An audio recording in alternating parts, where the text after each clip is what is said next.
眼见就要进宁湖城了，却下起这么大的雨，真是倒霉。先生和小姐脚下小心啊！是啊，路太滑了。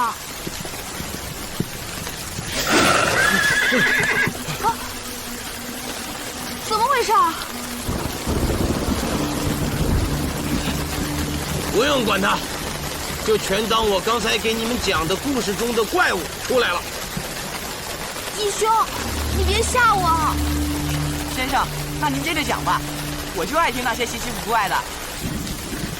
古人说，渡江越湖时，不能把血滴在草丛里，否则被江边湖畔的驼舔到，活的魂灵会依附在人身上，滴血者就一定会遭厄运。驼是什么呀？驼，鳄鱼也。书中记载啊，原来的宁湖又叫驼州。我想啊，这鳄鱼应该有很多。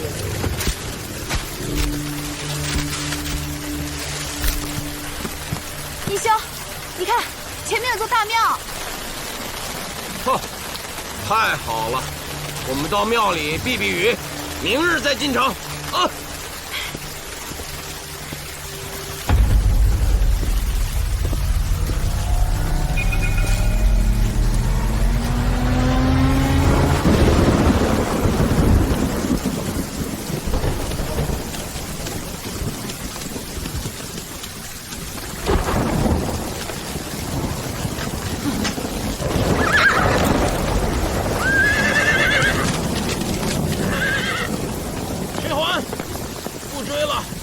此处离大湖很近，恐有庞然大物让马受了惊。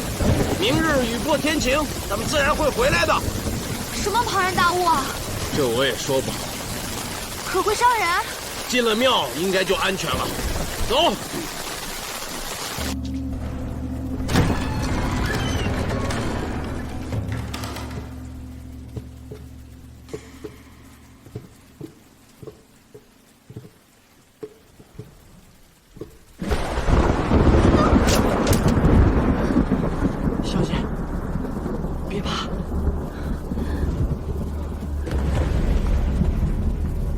博士，可知这盖着红盖头的是什么神啊？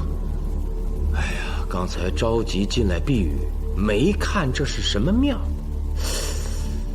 此神像诡异，我还真说不好。我觉得这个地方有点邪性，要不然我们换个地方吧。马受惊跑了，地方咱们换不了了，就只能在这里避雨，等待天亮了。快，都跟上！陆公子，庙里若有人怎么办？这邪神上香岂是良善，格杀勿论。是。玄幻，来者身份不明，暂避为妙。跟我来。快。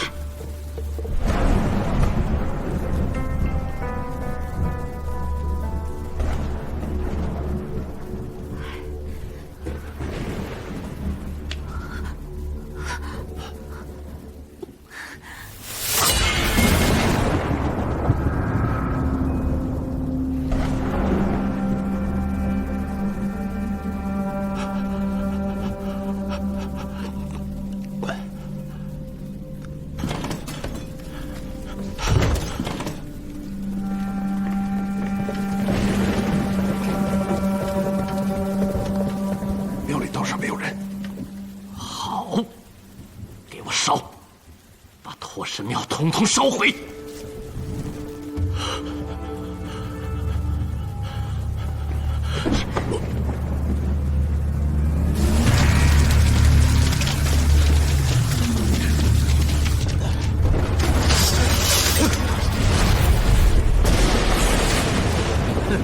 果然是商会的人。陆勇，尔等夜闯神庙，竟欲纵火，你可知罪？沈冲，你凭什么问罪于我？今夜就取你狗命！呀！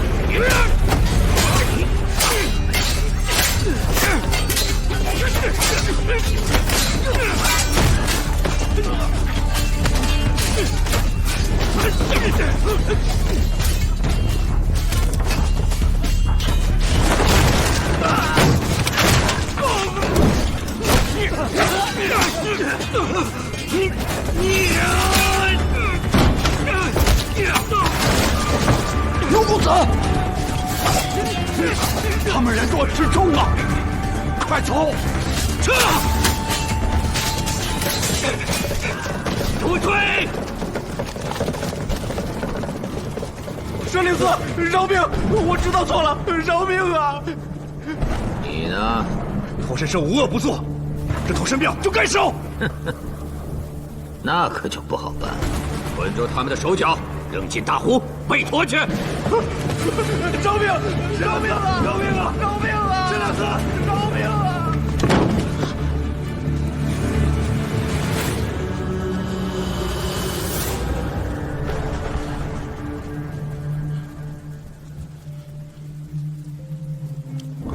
神灵寺好像还有人。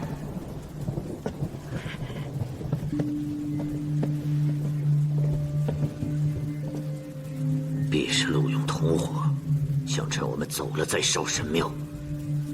杀！是。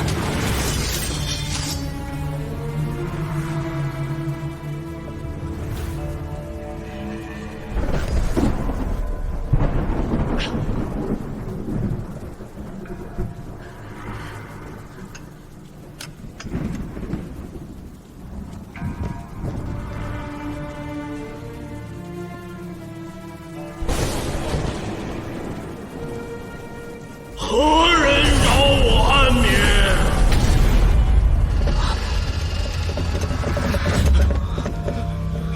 神灵寺，想必是我们惊动了托神的老人家。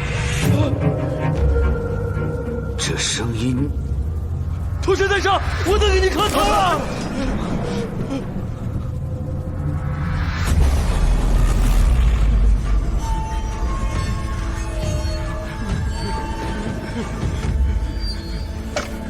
佛神在上，有人妄图搅扰神尊，我已将其击退。已知。今夜风雨，吾当早眠。汝等退下。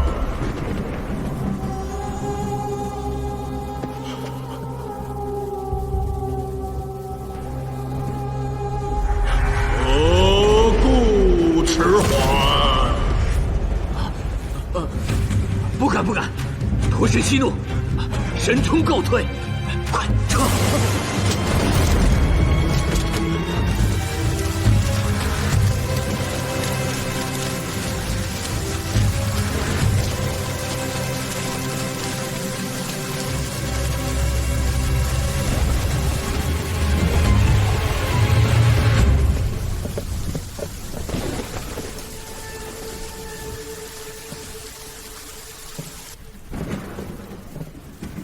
驼神，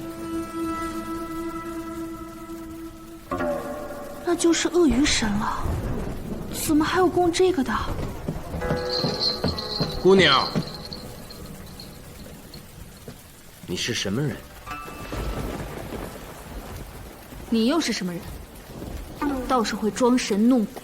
你怎么说话呢？敢对先生无礼！一个小毛孩子也敢手持利刃，我看你们三个不像盗贼。你说谁盗贼呢？我家先生可是……姑娘，我想你应该是在躲刚才那2伙人中的一伙，他们暂时不会回来，你此刻出去是安全的。这我还不知道，用得着你说？哼，真是无礼！我看他才像是个盗贼。行了，咱们也赶紧走吧，连夜冒雨进城。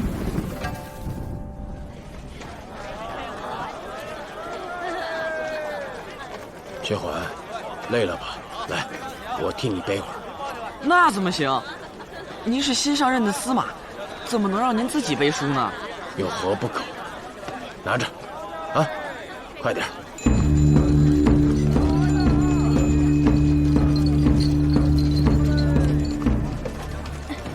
驼神来了！啊！快去看看驼神来了！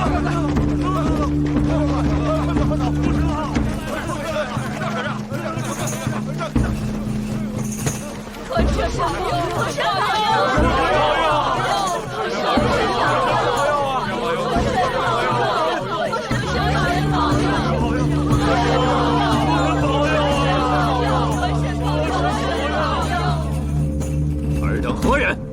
何不跪？这是新到任的苏司马。新上任的司马就可以不跪吗？别说司马，就是刺史遇到驼神，那也得跪。是啊，司马得手，得罪了驼神，老百姓可要遭殃的。快跪下吧！快跪下！对呀，你跪下！哎呦，你们不能得罪了驼神呐！驼神跪下吧！跪下吧！李兄，怪最大。此地诡异，不可吃眼前亏。我看他不像司马，像是个教书先生。你看，还自己背着书箱呢。看什么看？还不快跪！神令司，神令司息怒。见过顾长史，曾参军也在。老朽见过神令司。神令司，这位苏司马初来宁湖，像是不知风俗，日后熟悉了，定会膜拜驼神。至于今日可否为其稍行方便，不知顾某有没有这个面子？如何行方便？司马，做个姿态吧。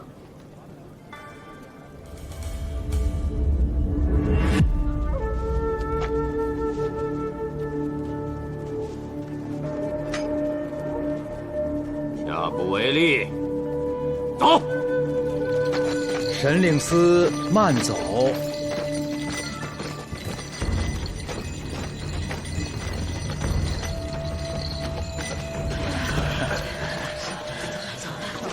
宁湖长史顾文彬，这位是州里的司仓参军曾三一。苏明见过顾长史，曾参军，刚才谢过了。知司马是从南州直接调任，这一路山水可不好走啊。先安顿下来，今晚顾某摆酒席，为司马接风。苏某应即刻拜见刺史吧。也好，我带你去。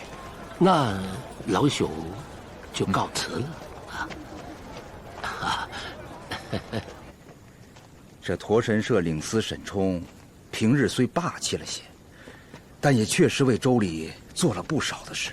你就拿税赋来说，每年收取时，州里无需再派人催缴，神社会提前从商人和百姓那里帮着收取，无人敢不交。古历任刺史都给神社面子，更何况驼神还能保佑宁湖风调雨顺，本州富饶。多亏了驼神呐！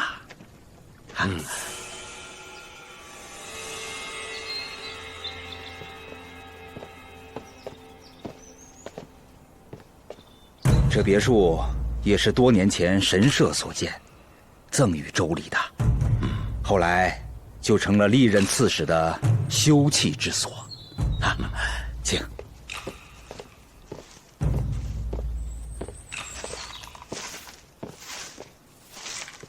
这人叫李四，是个哑巴。我曾建议刺史换个能说会道的人伺候，可他与老仆情深，始终不肯换。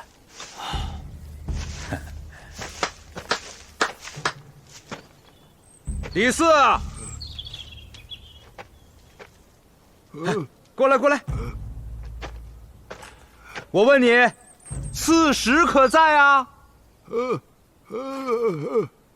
哦，刺史在屋里啊。去敲门，就说新任司马来拜，快去快去。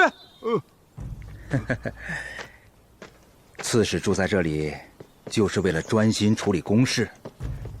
他从不叫任何人打搅，就是三餐，也只让李四放在窗台上。哦。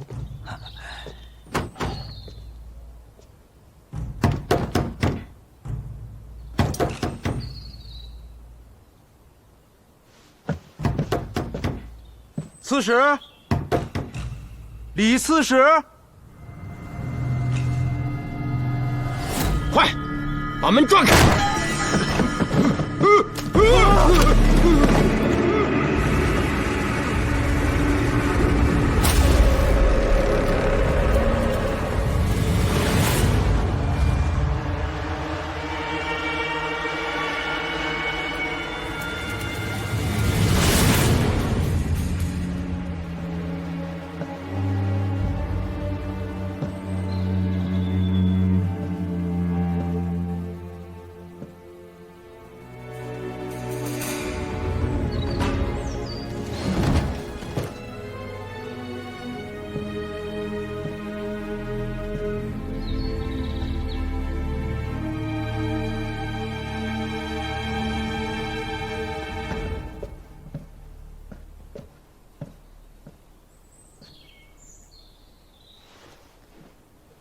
贺参军，这位是新来的苏司马。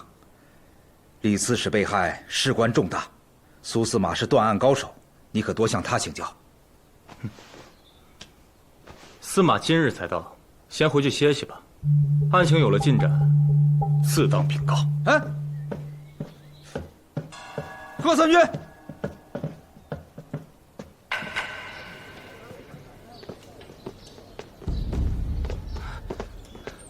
先生，这里的司马府没有南州大。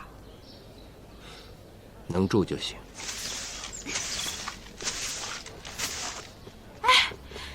义兄回来了，院子不大，倒还干净。有劳一妹了。义兄为何闷闷不乐？本想拜见刺史，但他没见你，这个李煜也太狂妄了。他已死于非命。什么？这里可是司马府啊！老费，你果然先来了宁湖，怎么样？好玩吗？不好玩，不好玩，宁湖一点都不好玩。如何不好玩？你没寻到名酒？寻是寻到了，大名鼎鼎的驼神酒，就是喝不上啊。还有你老费喝不上的酒。怎么，盘缠又花完了？其实根本不是盘缠的事儿。这驼神酒早年叫南天茗，是宁湖老百姓最爱喝的酒，什么喜宴呐、寿宴呐，必不可少。哎，可如今呐，由邀月楼独家酿造，只供驼神专享。又是驼神，酒都不让人喝，还强迫我们下跪，这驼神好霸道。义兄，我总觉得此州有什么地方不对劲。不是一般的不对劲儿，是非常之诡异。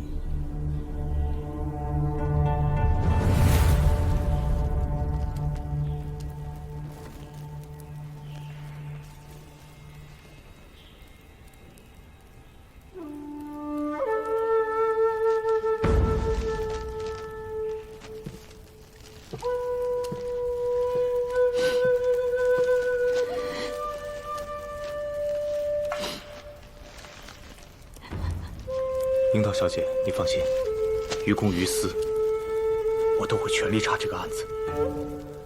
刺史生前待我不薄，我能做司法参军，便是拜他所提拔。我想一个人待一会儿。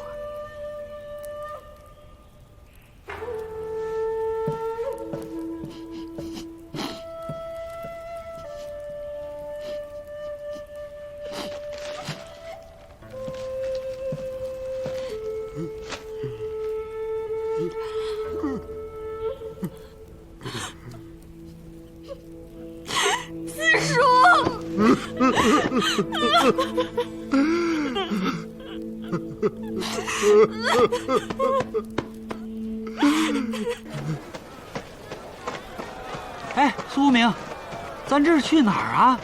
邀月楼。哎呀，我去过了，那驼神酒人家不卖。我是新任的宁湖司马，他们不该多少给我点面子吗？哎，苏明，你并不是一个好酒之人呢，此番是要为我老费亲自出马吗？对呀。嘿嘿，你这不赖啊，做你的门客我不冤啊。嘿嘿，此酒乃驼湖之水精酿而成，原先宁湖有17家可酿制，可如今他们都没这资格了，我们家每月也只能出窖30坛。你别说这没用的，赶紧弄一坛子来，给我们苏司马尝尝啊！哎，这刺史来了也不行。好大的口气！哎，你别生气，也不是绝对喝不到。每年3月初3的上巳节，驼神在诞辰那日会显灵，驼神岛上会举行观神大典，这登岛的官民就有机会喝到。您是司马，是个大官，一定会邀请您上岛的。可是司马现在就想喝，那可不行，这要是触犯了驼神，可不得了。州里的美酒由州里的百姓享用，本是天经地义之事。若被所谓驼神独占，那他恐怕就不可称之为神了。哎，别乱说，这要是被神社听到，会连累到我的呀。你们如此膜拜，还有什么观神大典？那我问你，你可见过驼神？小的没那眼福，不过我们家主人见过呀。把他叫来，快去呀！哦，见驼神有何稀奇？每年上巳节，我负责运酒上岛，驼神他老人家都会出现数丈高的真身，还会向有幸登岛的官员和百姓问话呢。宁湖一直就有这驼神？当然，从后汉时就有。不过，驼神他老人家第一次显灵是在30年前。行，驼神他老人家会显灵，我信了。我一会儿就到驼神庙去烧香，行吧？这邀月楼可是你开的，你肯定有办法让我们苏司马喝上驼神酒。我们苏司马可是在京城做过官，钱不在话下。这可不是闹着玩的，我要私底下卖给你们，那是要丢性命的。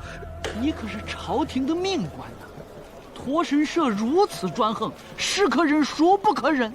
说到底，这就不是酒的事儿，这是朝廷的尊严，官府的威望。求你们了，就再宽限些日子吧，求你们了。3个月前你说生意不好，我不但宽限于你，还借钱给你。现在你连借的钱都还不上，你叫我怎么向神社交代？那是利息太高了。说什么？我说错了。最近这客栈生意不好，你再宽限我们几天。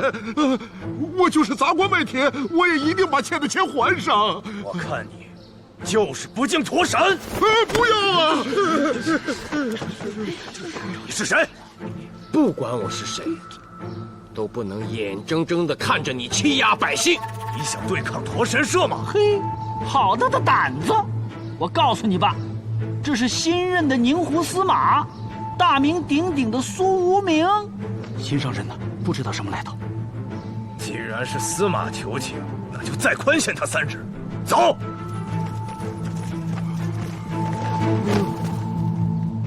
朗朗乾坤，竟有这么个驼神社如此胡作非为，我大唐的尊严何在？哎呦，司马，切莫在我家乱说呀！驼神神通广大，被他老人家听到了，我是会受牵连的。你看，我就说他要为驼神说话。我有个侄子是钱塘人，去年搬来开米店，性子倔，不交社钱，也不交香火钱。我骂他，他还不听，结果就把性命丢了。性命关天，国有国法，驼神社岂能善决生死？国法那是人定的，也是管人的，可驼神是神呐。你刚才说的香火钱，还有什么社钱，那都是什么钱啊？在宁湖，只要你做买卖，就等于默认是神社成员，每个月必须交一次社钱。至于香火钱，则是看你一年赚了多少，从所赚的钱中抽取3成。这不是巧取豪夺吗？就没人反抗？反抗？这不想风调雨顺了，不想五谷丰登了。人不能做昧良心的事。晚辈不解，这宁湖人为何都信奉着驼神呢？后汉末年，宁湖遭了1000年未遇的大洪水，百姓活下来的不足100人，就是因为爬到了一头巨驼的背上。所以自那以后，宁湖的人就视驼为神了。难怪呀！原来驼神是你们的救命恩人呐。那可不是，那人总不能知恩不报啊。老人家，您可见过驼神的真身？我见过，3年前。那一年我的生意好，上交的香火钱多，没想到上4节的时候，竟然被幸运地选中了上岛。唉，我与宁湖官员和同样幸运的百姓，一起目睹了驼神数丈高的真身。那一刻，我是激动的老泪纵横啊！哎，苏无名，要不咱也到岛上去见识见识？那驼神是你想见就能见的？哼！除了上4节之外，其他日子擅自上岛，那是要被投入万驼之责的。万驼之责？驼神子孙择中养首，专吃那些不敬驼神和违背神意的血食。我的侄儿就……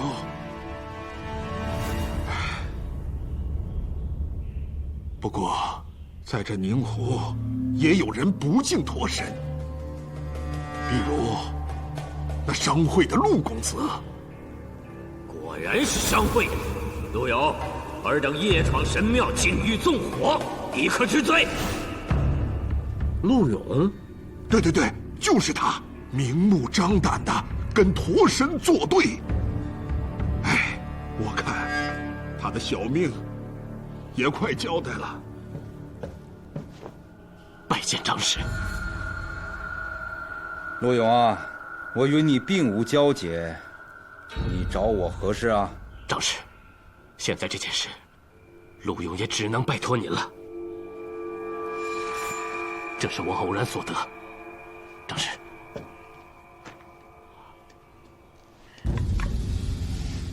啊，驼神社实录，虽未属作者之名，但却记录了驼神社的一桩桩罪行。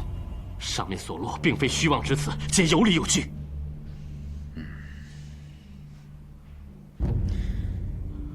我也听说，你在商会里召集了些人，专门对抗驼神社。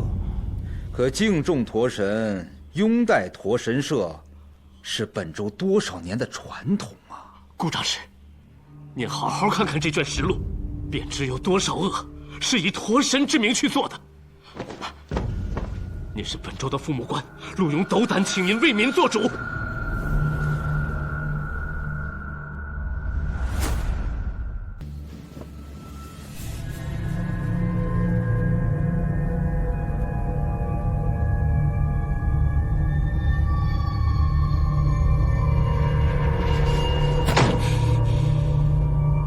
竟然还有一步！我了。属下在，明天一早就备船，我要上岛。令司放心，我一定安排好。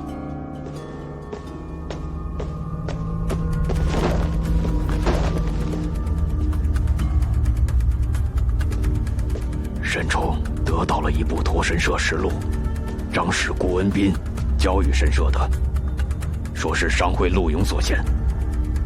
里面写了些什么？驼神社罪行。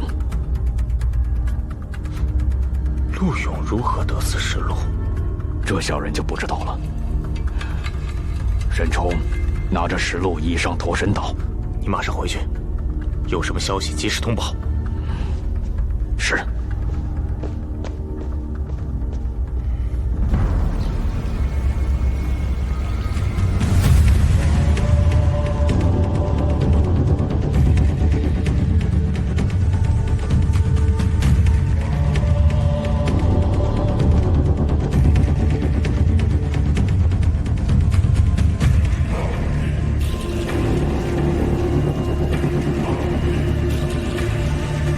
驼神，沈冲带到。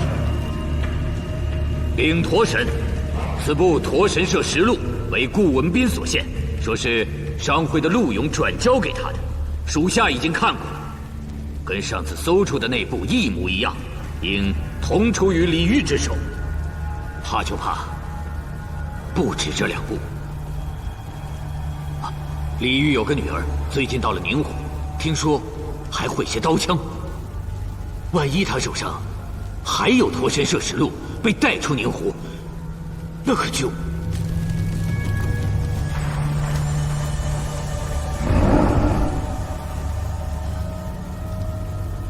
神灵司既已想好，去做就是了。属下明白。今日拜见驼神，属下还有另外一事。那新到的周司马苏无名一上任就带着手下前往邀月楼，欲索取神酒，还擅自结交欠钱的商人，不知意欲何为？我看他未必是诚心作对，而是还不知驼神社厉害。可是他既已到宁湖，若不敬驼神，该如何处置？请驼神示下。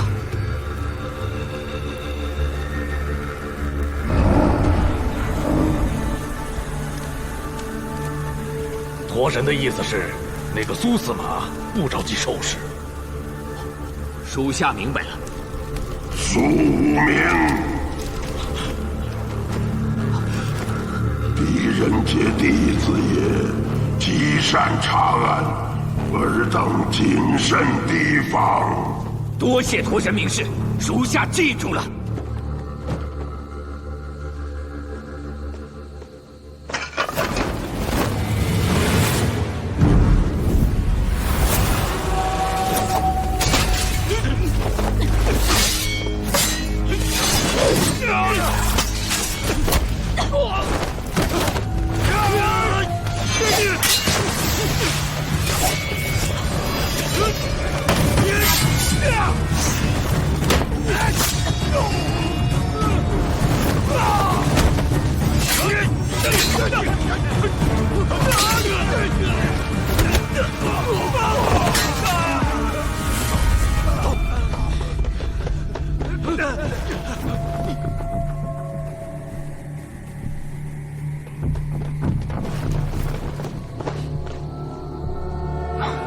你放心吧，这里很安全。我想起来了，你是贺参军，叫我贺西就好。驼神社为什么找你麻烦？宁湖的官员多与驼神社有关联，你不信任我也很正常。按照驼神社以往的做法，我相信李刺史至死他们难逃干系。此番偷袭你更说明了问题。樱桃姑娘，虽然你来宁湖没多久，但我相信李刺史一定跟你说过驼神社的事，而他们逼置李刺史于死地，到底是何原因？我是宁湖的司法参军，正在查办此事，应该相信我。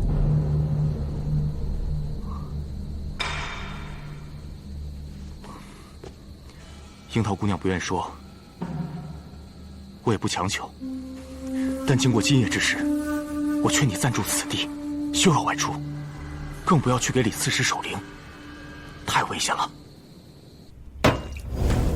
什么人如此大胆，敢坏驼神社的事？对方蒙着面，没能看清楚。蒙面？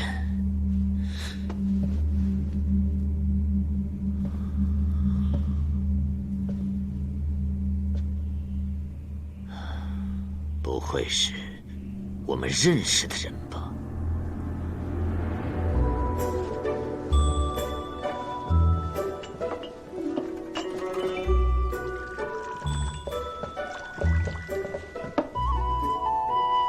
这宁湖夜宴不息，歌舞升平，可是连喝什么酒自己都决定不了。哎，真是可悲可叹呐！今日是专门为司马社的接风宴，可是老兄这话里有话呀！啊，司马啊，你说的没错，在宁湖做官憋屈。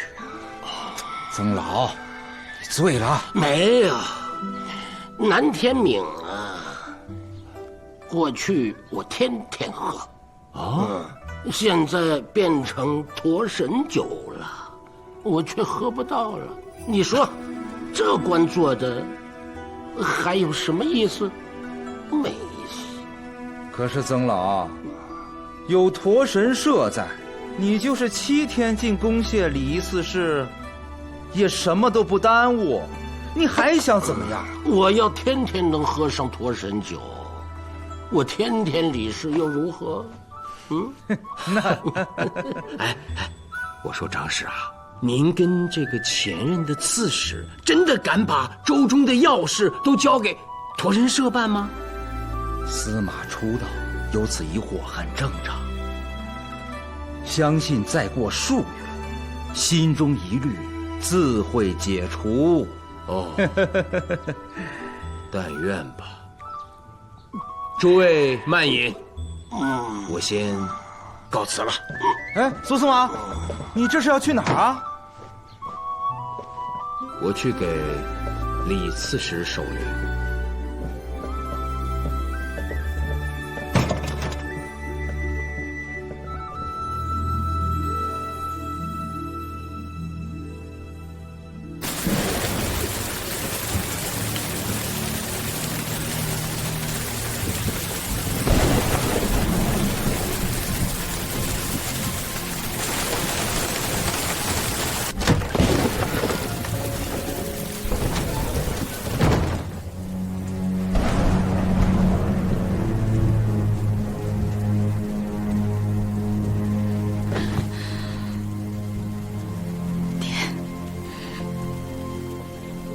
我一定会为你报仇。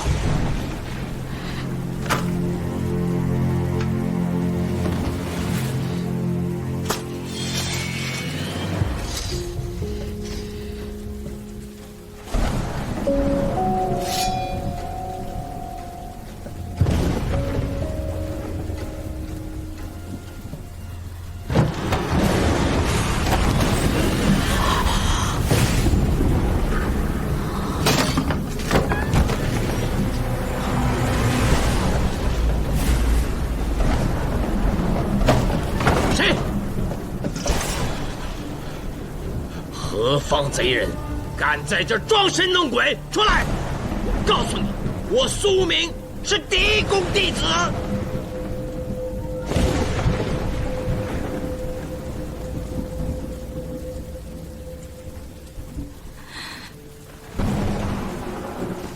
爹，我知道您身为此事，却遭人暗算，你一定死不瞑目。可是，您别吓我。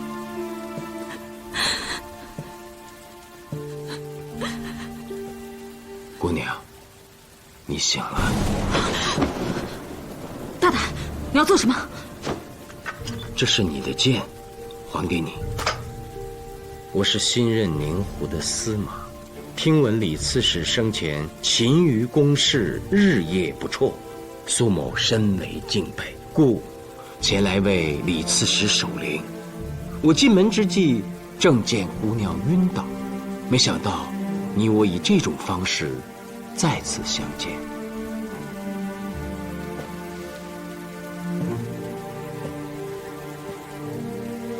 是你，你不是盗贼，也不是教书先生，竟是司马。我也没有想到，你竟然是李刺史的女儿。哼，那晚你坏了我的大事，即便来给我爹守灵，也于事无补。此话何意？你不需要知道。身为宁胡司马，我会督促司法三军尽快探破此案，为你父亲李刺史昭雪。算了吧，宁胡官员哪个跟驼神社没有关联？就算你是新来的，我也不信你。姑娘的意思，李刺史是被驼神社所害，可有证据？无需证据。我爹死不瞑目，我刚才还看见他的鬼魂。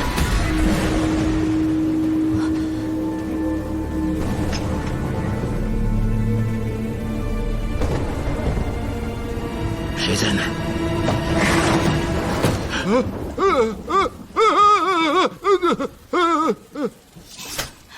此四叔，你放心吧，我没事的，你先出去吧。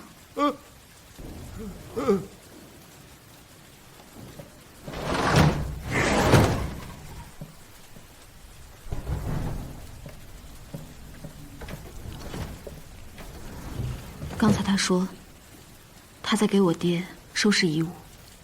哦，你刚才说看见了李刺史，我想是因为你思父心切，产生了幻觉。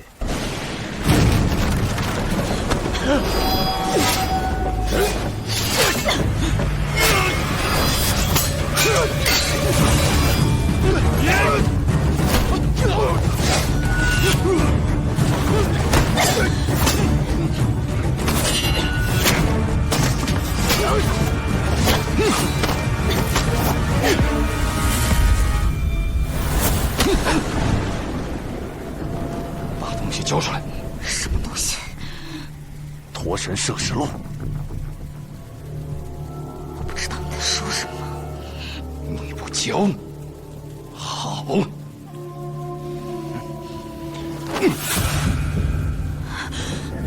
哎，你们是什么人？如此下作，知道我是何人吗？你，死人！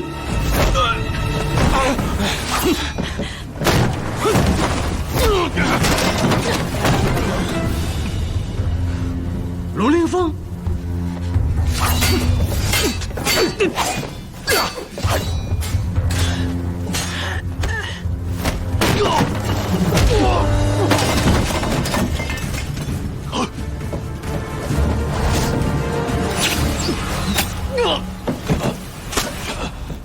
哎，姑娘且慢，凭什么拦住我？哎呀，不能杀了他，杀了他，咱们就不知道他的底细了。说，你是不是驼神社的人？我们兄弟只是拿了钱，主顾叫我们从你手里夺取驼神摄食录。至于主顾身份，我们哥俩真不知道啊。驼神摄食录，不是驼神社的人，也该死！罗凌风，我拦住他！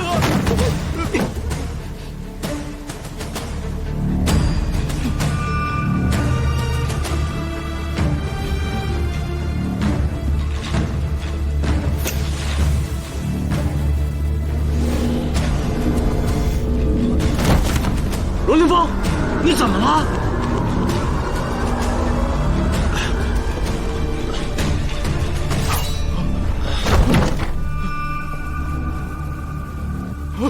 不要！我的衣服也是你能扒的。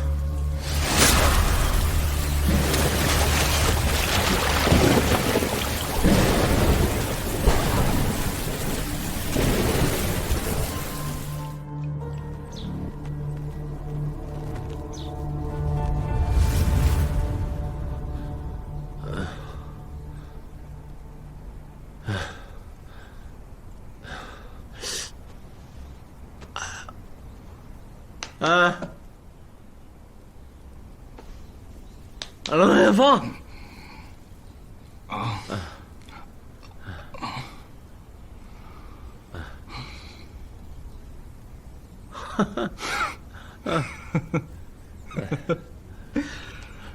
多谢中郎将救命之恩。哼，又不是第一回了，客气什么？哎，刚才那个，那不是李刺史的女儿，她应该是个江湖杀手。不管他了，还是说说你吧，什么时候来的宁湖？那日晚上，我从林家客栈回司马府，我就觉得后面有人跟踪我，而且并无歹意。我当时就想，要是你中郎将回来了，那可就太好了。没想到，还真是你。哎，你是不是行走江湖太孤单了，想喜君和我们了？哎，我只是觉得你一介书生，刚到宁湖会混得不好，所以才来看看你。哼，只是没想到，这宁湖竟然如此诡异，整个州城的官民都畏惧驼神。哎，苏明啊，你有没有给那个鳄鱼精磕过头啊？还没有，但也快了。你还真……嘘，人家都跟我说了，在宁湖不要善意驼神，会丢性命的，你小心点儿。你能起来吗？趁着没人，我得再验验尸。来，罗凌风，你看他的左手。这个地方有老茧，应非拿笔的手，而是长期持刀的手。左手持刀的刀客，这没什么奇怪的。很多习武之人，为了让对手难以防备，专练左手刀。看来，这个死者并非李刺史。不能妄加推断，你我都没见过李刺史，怎知他不会武？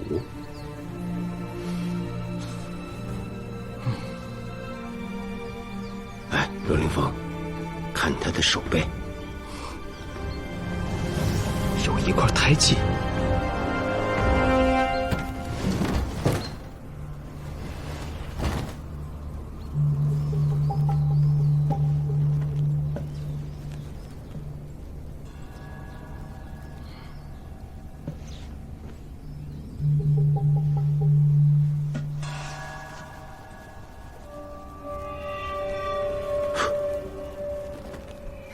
苏明，快来看！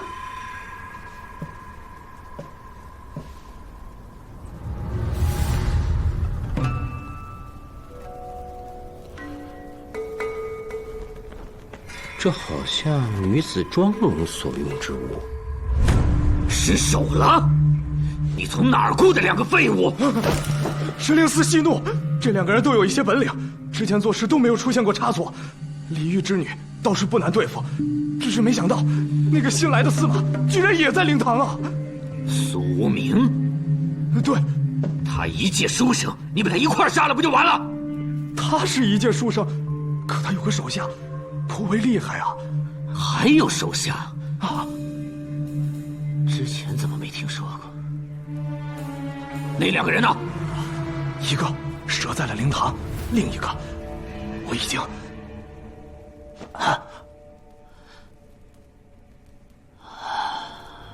这还差不多。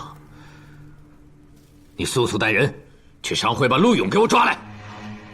陆勇，他对驼神社多有防备，怕是不好抓呀。在宁湖，四处都是驼神的信徒，他防备有什么用？这是他的住处，见到人无需废话，绑回便是。属下明白。苏明见过顾长史。啊，曾参军也在。苏司马昨夜一宿未睡。唉，昨夜守灵碰着鬼了，如何能睡得着？苏司马相信这世上真的有鬼？我原来是不信的，可到了宁湖以后，越来越信了。故而，请长史允许我协助司法参军捉鬼。捉鬼？长史，长史，长史，驼神社神令司求见。哦，快请，快请。神领司，长史，谋害刺史的凶手已被我抓到，交给顾长史处置。陆公子，你说陆公子是谋害刺史的凶手，有何证据啊？哼！陆勇，李刺史被害前，你在邀月楼约了谁？事成之后，还有一块。要杀谁？说吧。不对呀，仵作已经验过尸了。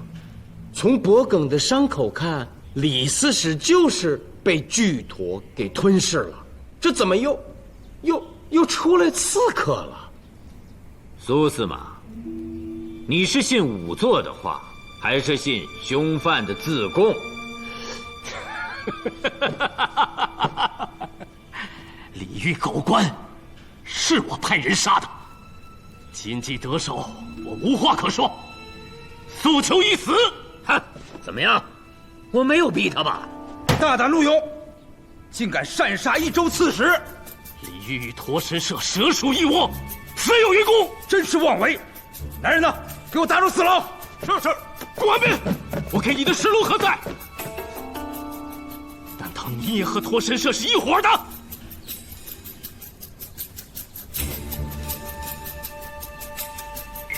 什么实录啊？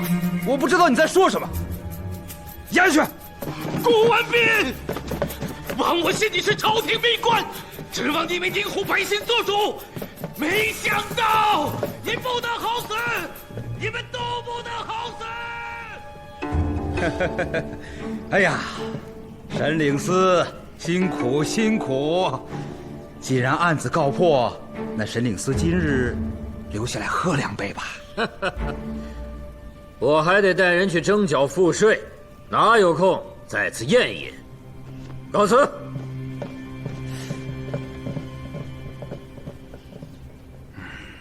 哎呀，我这一时间还真恍惚了，不知何人是官。苏司马，这些无需思量。州里的事有人办，办得好，即可。那苏司马跟曾老留下来喝2杯吧。啊，顾长史，啊，我想问一问，方才陆公子所言实录，何意呀？嗨，我与此人素无往来，他呀，狂犬乱吠而已。长史，长史，我听说驼神社的人把陆勇抓了。贺参军来了，好消息，陆勇已经承认是他派刺客杀害了李刺史。如今案子告破，贺参军，留下来喝庆功酒吧。庆功？哪有什么功可庆？陆勇派人刺杀刺史，这与验尸所得根本对不上。还有，我在查案中发现，李刺史生前已经加入驼神社。所以嘛，既加入驼神社，又怎么会被驼咬死呢？还是陆勇买凶杀人更为可信。你说呢，苏司马？抓人，驼神社已经替州里办了。我刚才请命是想协助司法参军抓鬼，不知长史能否应允啊？我在当司马之前，一直做的是县尉，久经刑案，多少有点经验。随你吧，随你吧。哎呀，多谢长史。我看今日这宴席啊，是摆不成了。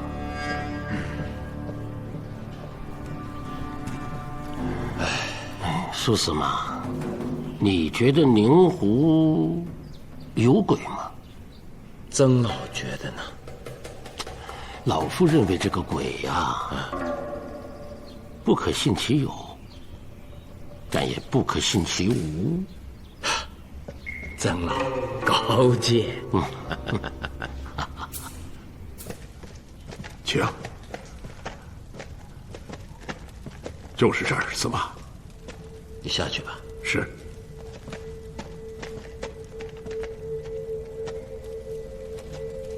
陆勇，我是新任宁湖司马苏无名。少废话。好，那我就不废话了。我问你几个问题，你只需回答是或不是。你派去的刺客是左手用刀的？你怎么知道的？我刚才说了，你只需回答是或不是。是。小七是道上有名的左手刀客。第二个问题，他并未回来找你要剩下的酬金，是吗？是。第三，那刀客的左手上有块胎记，是也不是？只是你要杀的不是一般人，事成之后，你得再给我加3块银锭。一言为定。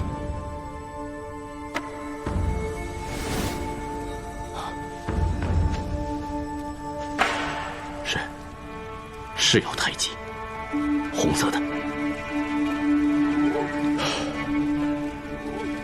我明白了，陆勇，你应该死不了。我是说，从大唐律法上看，但若驼神社的人要杀你，我就没有办法了。所以，你一定要表现出诉求一死的决心，这样，你在这里才会更安全。啊！我凭什么信你？因为只有我能救你。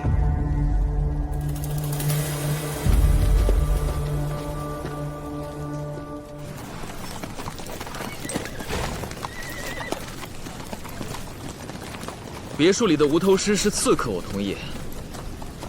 但你是如何判断李刺史还在别墅里？那是因为我突然想起，那晚樱桃说她看见了她父亲鬼魂显灵。这世上哪有什么鬼魂，分明是刺史本尊。你就这么肯定？那是因为那晚我也看见了一个人影。撤！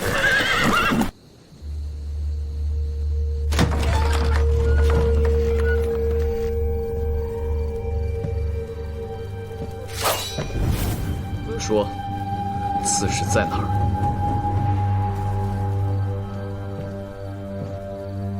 别跟他费劲了，他是个哑巴。我怎么觉得他能听到我说话？李四，你并非先天聋哑，而是后来才哑的，所以你能听见我们说话，对吧？告诉我，李煜在哪儿？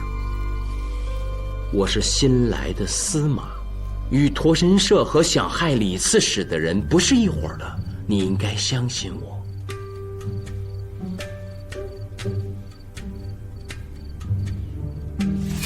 装什么？若李煜不在这儿，你这饭菜又是送给谁的？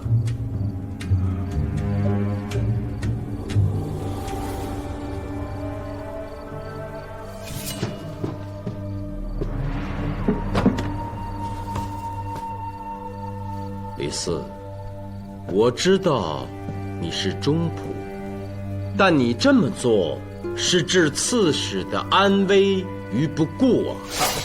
你这家伙，若再不说，别怪我横刀无情。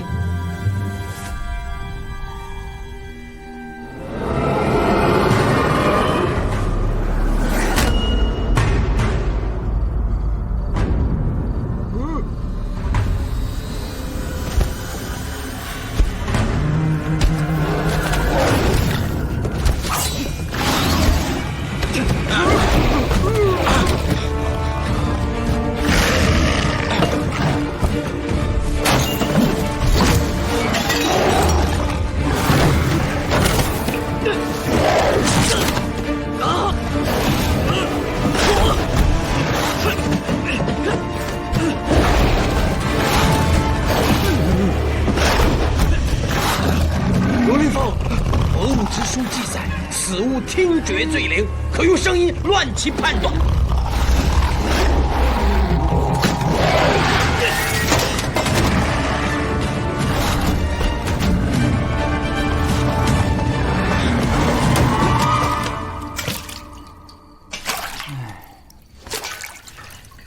前2天我还在想呢，罗凌风要是来宁湖就好了。中郎将这暴脾气，怎么能眼睁睁地看着我老费喝不上驼神酒呢？没想到来是来了，嘿嘿，险些是葬身在驼爪之下。你哪儿那么多废话？刚才你说，是陆勇请萧七来别墅行刺，而后者意外被巨驼所害。可李煜为何要给刺客穿上他的官袍？只有一种可能，李煜知道自己处在巨大的危险之中，为了保命，顺水推舟而已。可他不是已经加入驼神社了？加入驼神社，并不意味着他不会对驼神社造成威胁，也不意味着驼神社不会置他于死地。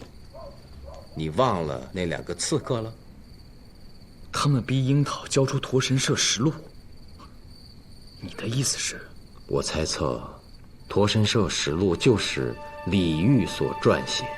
你怎么能确定这一点？得找到樱桃。你是看上那个江湖女子了吧？胡说！她是刺史之女，又被人追杀，我是宁湖官员，保护她是应该的。她连迷香都会用，用你个书生保护啊？你，我对她的身份始终有所怀疑。也许刺史之女的身份本来就是冒充的。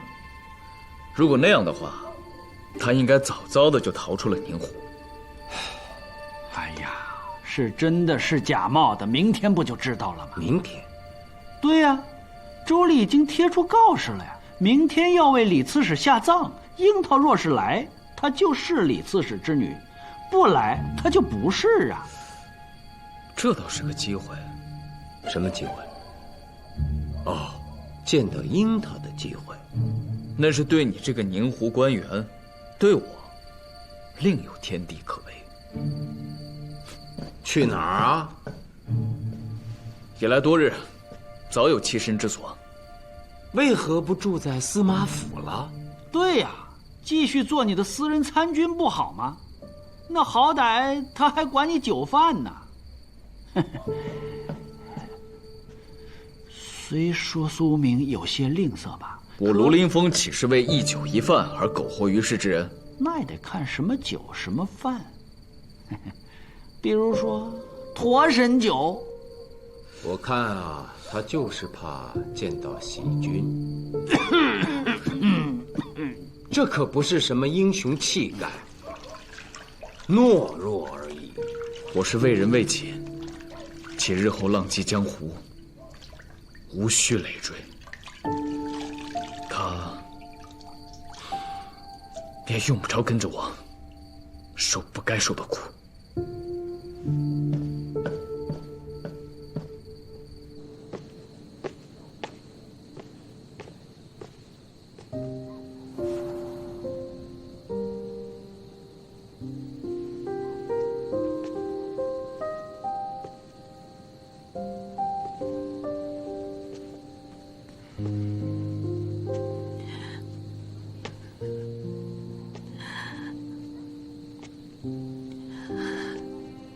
你说的，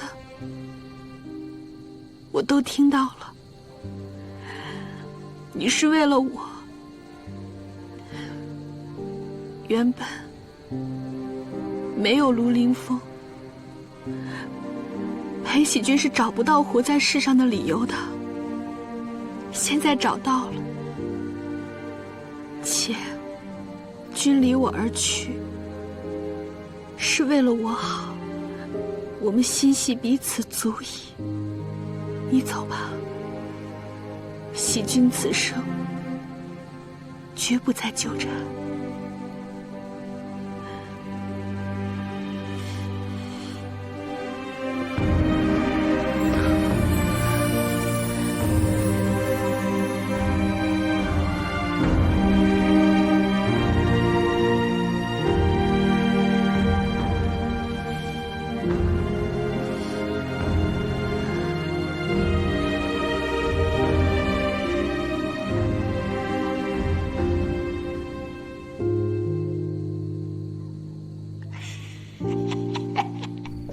以我老费看来，今日之后的中郎将就再也不是从前的那个长安少年了。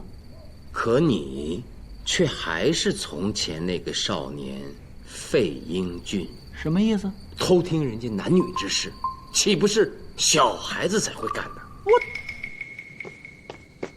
师傅，我什么也没看到。师傅，小姐，你们接着报。徒儿，转过身来。徒儿不敢，不是不敢，是不该。我出门的不是时候，小姐想你想得厉害，这好不容易还被我打扰了，循环该打。行了，师父命你转过身来，否则逐出师门。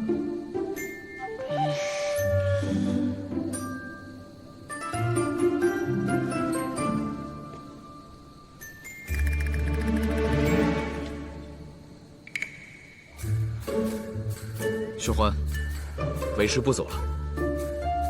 刚才大战那巨驼，累坏了。为师罚你现在去烧洗脚水穴，解解乏。是，徒儿认罚。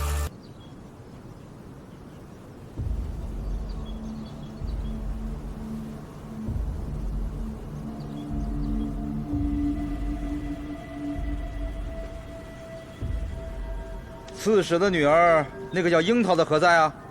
其父下葬，他却不见踪影，太不像话了吧？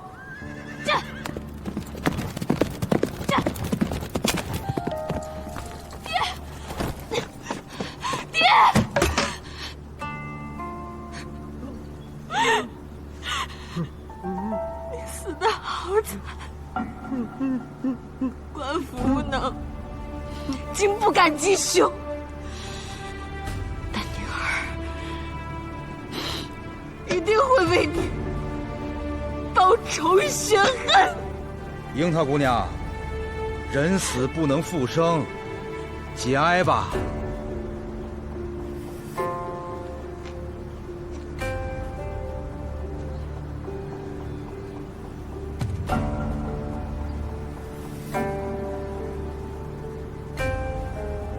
先给刺史下葬，其他从长计议。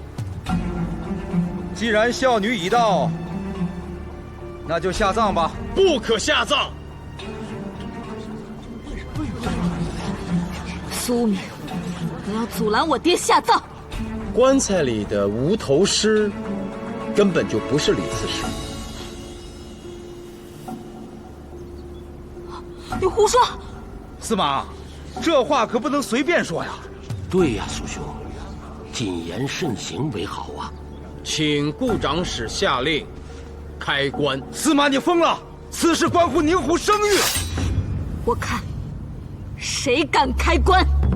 开棺后若有误，苏明自愿下狱，众人皆可作证。开棺。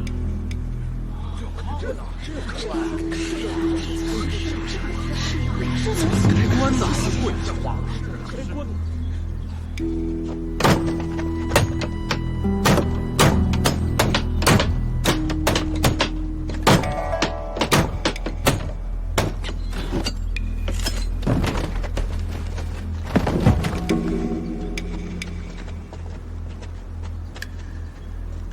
樱桃，你也是才到宁湖见过李刺史。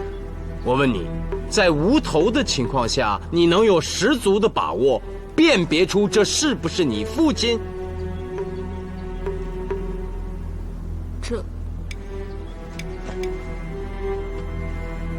此人左手拇指与食指间皮肤粗糙且有老茧，老茧长在这个位置，必不是握笔留下的，而应是常年握刀柄之类的东西所致。据我所知，李刺史诗文俱佳，书法更妙，是个纯粹的文人。试问，李刺史怎么会有这样的手？刺史是科举入仕，年近50旬，定是考了多次才考中。其间务农用锄留下老茧，有何奇怪？贺参军所言有理，但我询问过陆勇，他所雇刺客萧七就是个左手刀客，且左手手背有一块红色的胎记。我爹手上没有这胎记。不可思议！难道我从一开始就查错了案？苏司马是说李刺史没有死。我只能说，这个无头尸是刺客萧七。这到底怎么回事啊？案发当日，萧七潜入别墅，刺杀成功与否，现在不得而知。但是他遇到了意外，被巨驼咬去了头颅和右臂。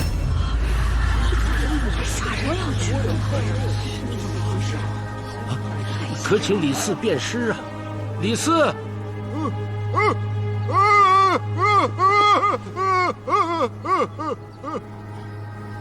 胡长史，此案甚是诡异，请允许我协助贺参军再行探查。哎，曾参军，你看啊，既然苏司马如此神通，长史理应成全其协查办案才是。不过再有10日就是上巳节了，不如节后再办此案。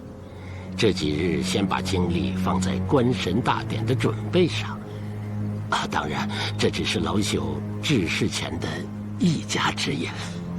曾参军所言有理，上巳节呀，确实是咱们宁湖的大日子。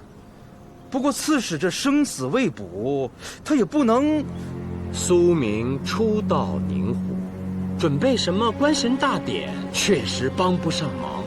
不如就以上巳节为期，查清此案。那不就是10日为期？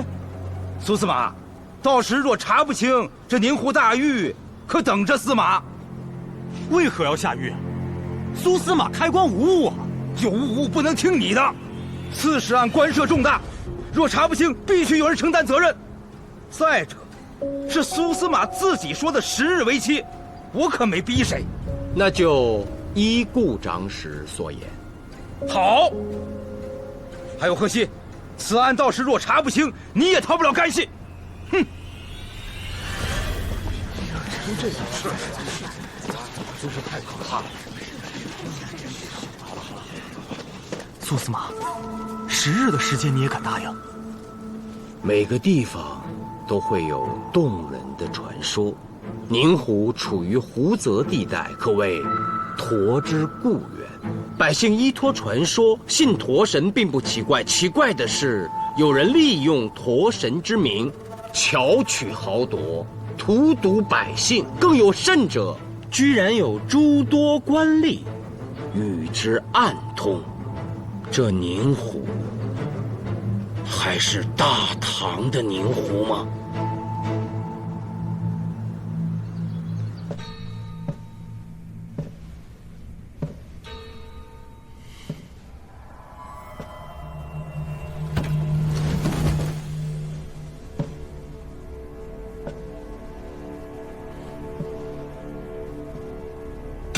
天乾地坤。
大胆申冲！身为领司，李煜到底死没死，你都弄不明白，何等无能，何等废物！驼神息怒，我一定再派人去查。查？苏无名已经替你们查了。沈令司，不怪驼神发火。若李煜还未死，就算他手里没有所谓的实录，那他本身也是活证词。是，我一定叫人寻到李煜。驼神，那个苏无名是不是太可恶了？可恶！要感谢他呢。不是他，谁知道死的不是李煜？为感谢苏司马，我会叫他入我驼腹修行的。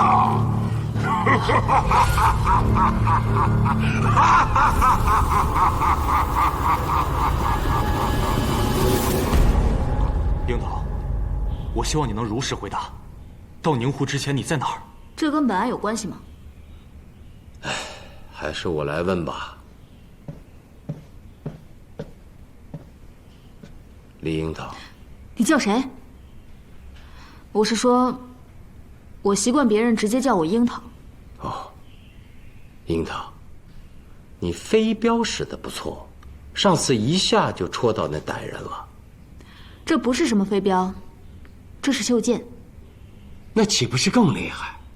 所以我突然有些好奇，你父亲李刺史诗文甚佳，怎么却叫女儿习武呢？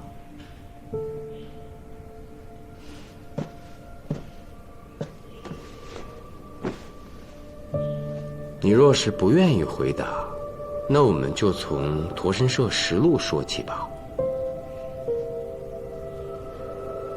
我自幼母亲病亡，父亲发誓考取功名，所以在我8岁那年，他将我送给了一位尼姑抚养，为的是方便他自己前往长安应试。后来，那位尼姑变成了我的师傅，教我学习武艺。就这样，3个月前，我父亲的仆人李四寻到了我，得知我父亲做了刺史，让我来宁湖相见。可当时我的恩师病入膏肓，所以未能即刻前往。半个多月前，他老人家故去了，给他料理完后事，我这才来了宁湖。接着说。城外驼神庙相遇，是我来宁湖的第2天，我却已从百姓口中得知，我父亲是一个一心为民的好刺史。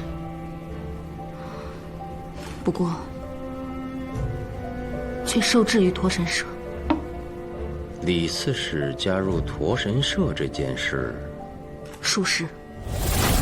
外面有人传，为父是驼神社的人，女儿怎么看？女儿不信。我虽才到宁湖，却已看出，所谓神社，邪社也。他们说的是真的。女儿的眼力不错，驼神社早些年也曾经确实为周礼做了些事，可是现在却变了，变成了荼毒百姓的邪社。那你还加入他们？因为你爹想为宁湖的百姓做件大事，如果我不是加入驼神社，就没办法写成驼神社实录。驼神社的恶迹，从民商那里进行敛财的手段，一笔笔的记录，还有他们替州府收取赋税时所做的手脚，我在里面都写得清清楚楚。难怪驼神社要置你父亲于死地。我爹告诉我，他在驼神庙里藏了一部实录，想让我带去长安，交与御史台。他说在宁湖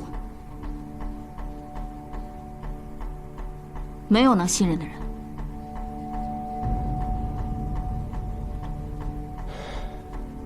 在那个风雨之夜，你到城外的驼神庙，就是为了寻找这部实录，对吗？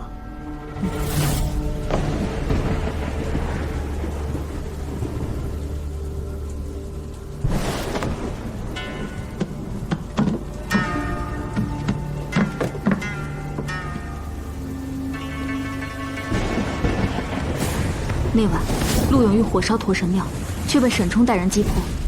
后来，你又假装驼神吓走了沈冲。我不敢耽搁时间，便想带着石路，直接赶往长安。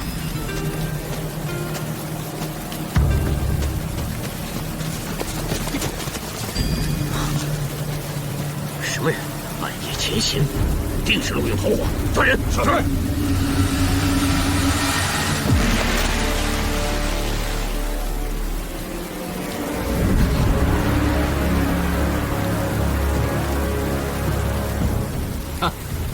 原来是李刺史的千金，你才刚刚到宁湖，怎么就鬼鬼祟祟的？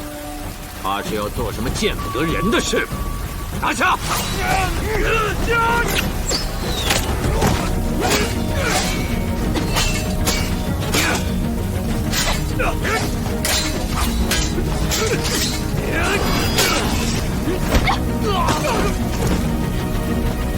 追！当日以为无法逃生，我便将石路藏在了树洞中。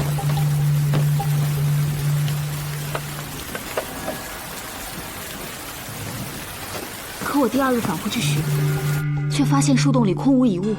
当晚，若不是你们到驼神庙，我早就拿着石路赶往长安了。难怪你不信任我，以致给我用了迷香。这件事我很清楚，我曾经在宁湖遇审过陆勇。你藏在树洞中的石路，被逃逸中的陆勇所发现。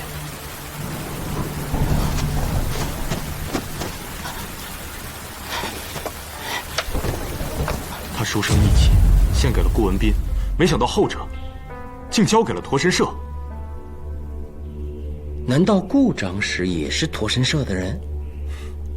他这个人向来圆滑，所以是与不是都不奇怪。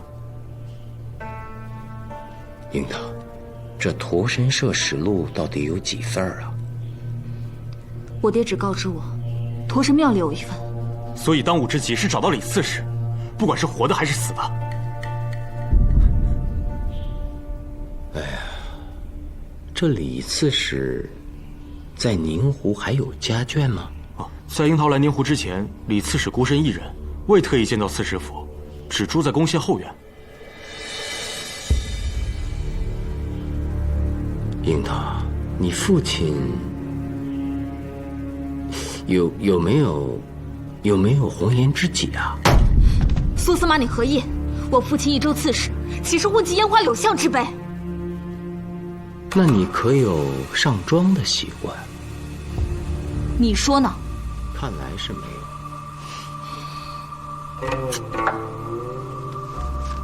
我这儿有一块很小的金箔，这是从你父亲李刺史的别墅里发现的。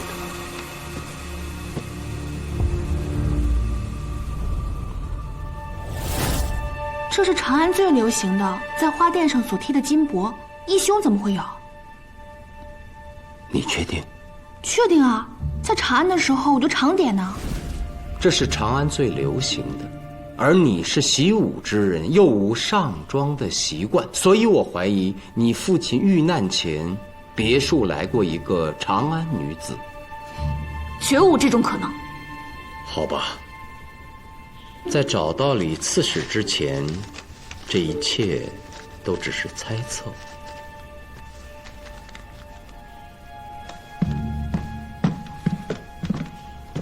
樱桃，你就暂时落脚此地。贺参军是可靠的，你切莫出去抛头露面，以免给自己招来麻烦。果然有密道。还有一具女尸。女尸？脸上可有花钿？应该有。什么叫应该呀？你们俩在一个棺材里，那离得近在咫尺，怎么能看不到呢？当时光线暗得很，又在驼口之下，我哪有心思看他？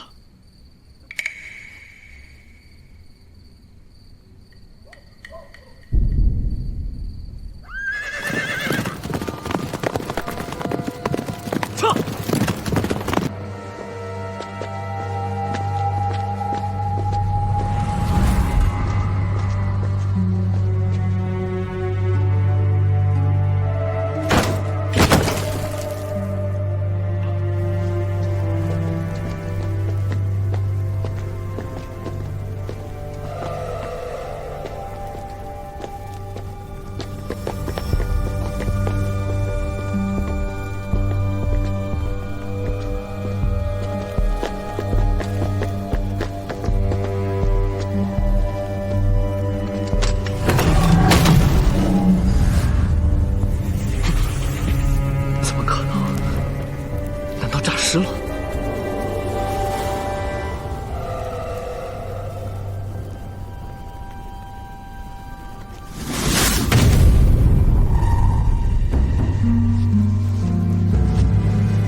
转过身来。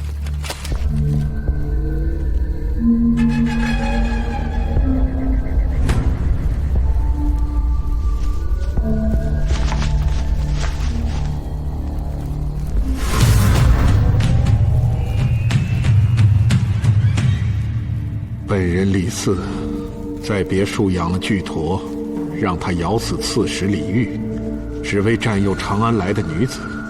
那日夜里，司马见我备的饭菜也是给长安女子所送，奈何那女子始终不从，我便将其害死。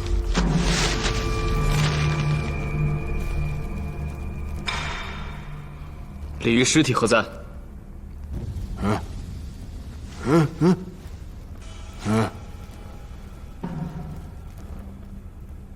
他的意思好像是说，已沉入湖中。那我问你，那个长安女子是什么来历？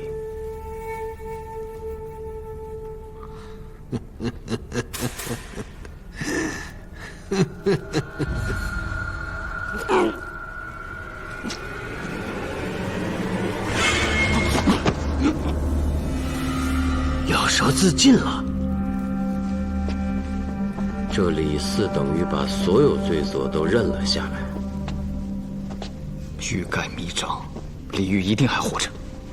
贺参军已经派人全城搜索，可是现在还没有消息。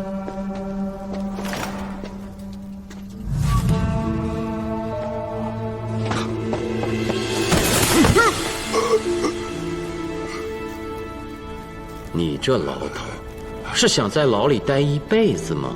司马饶命，小人也是没办法，要不给他们做耳目，就会被扔进万陀之责呀！又是驼神社，你记住，这世上没有任何一件事可以成为助纣为虐的理由。放了他，走。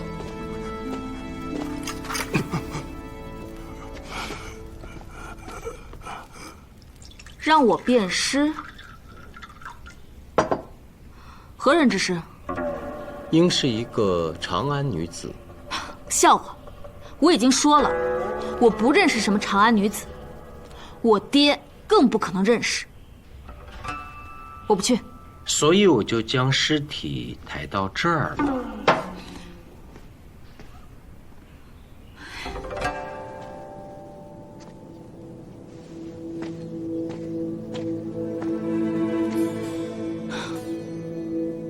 我不认识，从来没有见过。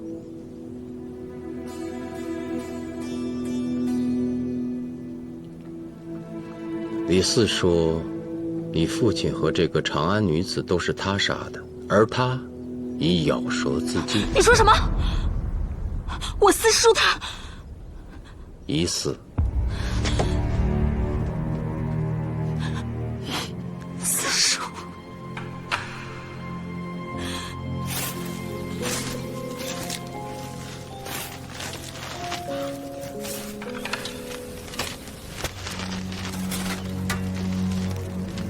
苏无名，你给四叔买棺材的钱，我会还给你的。不必了。这李四之死，很明显在刻意隐瞒什么。你能告诉我，他到底想隐瞒什么吗？这对我探破此案至关重要。你若能找到我爹，我自会把一切都告诉你。你已经很确定令尊未死了？你说什么？我爹他没死！快带我去见他！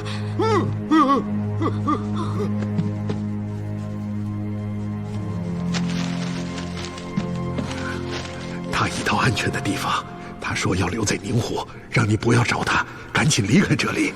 那四叔，跟我一起走。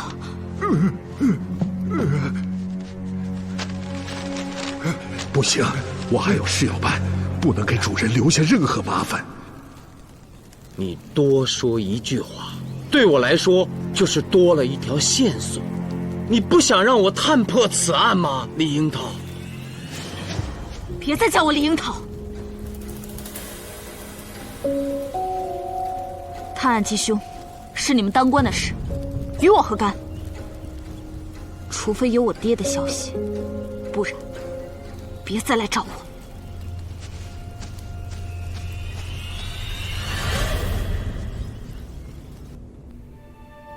距上巳节还有8日，我和贺参军在明，你和费技师在暗，全力找人。李煜应该没有离开宁湖。你这么确定？因为樱桃没走。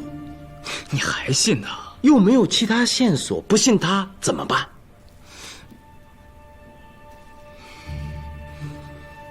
好吧，上巳节之后，你在宁湖下狱，我带着老费、喜军还有薛环游历江湖去，哪儿有好酒去哪儿。哎，有酒就行。义兄，义兄在吩咐什么？怎么没有我和薛环的事做？这宁湖甚是诡异，驼神社势力太大，且底细不清。你没事千万别出去。薛环，一定要保护好你家小姐。是。骑兵驼神，外出的水陆两道皆已密布我们的眼线，只要他还活着，一定还在宁湖。宁湖能藏人的地方很多吗？你那么多手下，就找不出个李煜来？是神领司不用心吧？不，属下为驼神做事，一向尽心尽力，现已将宁湖搜遍了。啊，另外，贺熙和苏无名也在找李煜。我早在他们身边安插了眼线，若他们有所发现，我们一定会先得手。可是找了这么多天，他们也……寒山有没有找过？这没有驼神的旨意，我哪敢去寒山呢？我准你们去搜寒山，李煜不能活过上巳节。谨遵神意。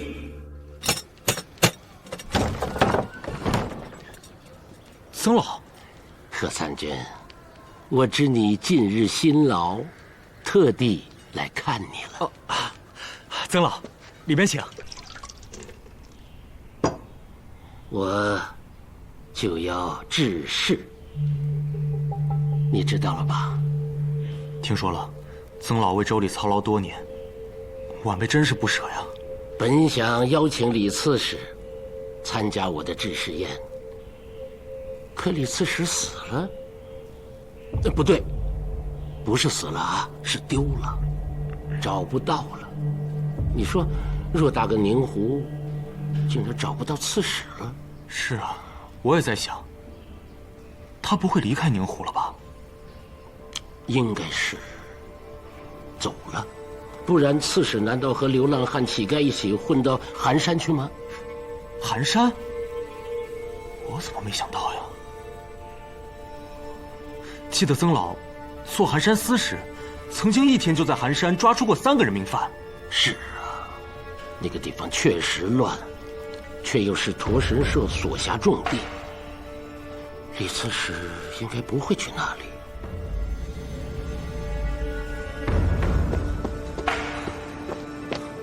苏司马，全场都没有刺史的消息，但有一个地方可以去碰碰运气。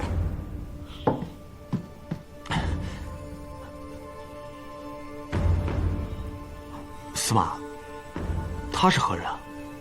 这是我的私人参军。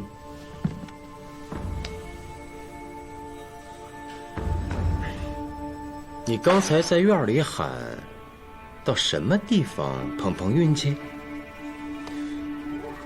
这寒山，寒山，哎呀，寒山，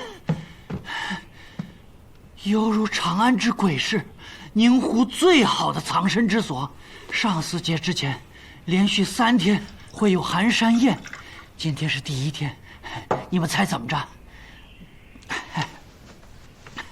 平时宁湖官民有钱都喝不着的驼神酒，在这3天，在寒山随便喝，驼神请客，真是太好了。驼神也许不坏啊。老飞，我是让你去寻酒的吗？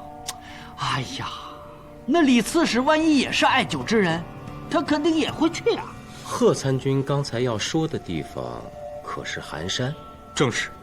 罗参军已经连续3日暗查寒山，说说情况。寒山白天冷寂，晚上热闹，鱼龙混杂，有盗贼混迹，确实很像长安鬼市。在寒山，平时很多店铺大门紧闭，很多房屋更是无主，流浪者随便住，只要上一把锁，别人就进不去了。所以想找人太难了。但是从今日开始的上巳节前3日则不同，寒山之内所有的房屋店铺都不许上锁。寒山宴是所有寄居之人共饮的盛宴。之前苏司马曾推断，若李刺史还活着，必藏身于寒山。若我们想找到他，就得靠这3日。但我没有见过刺史本人，恐怕这就得靠贺参军，还有那江湖女子了。那这寒山宴何时开席？天一黑就开。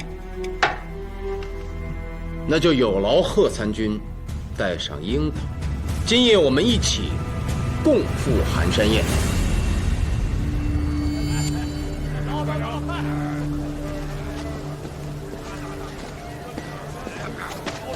来呀来呀，快点啊！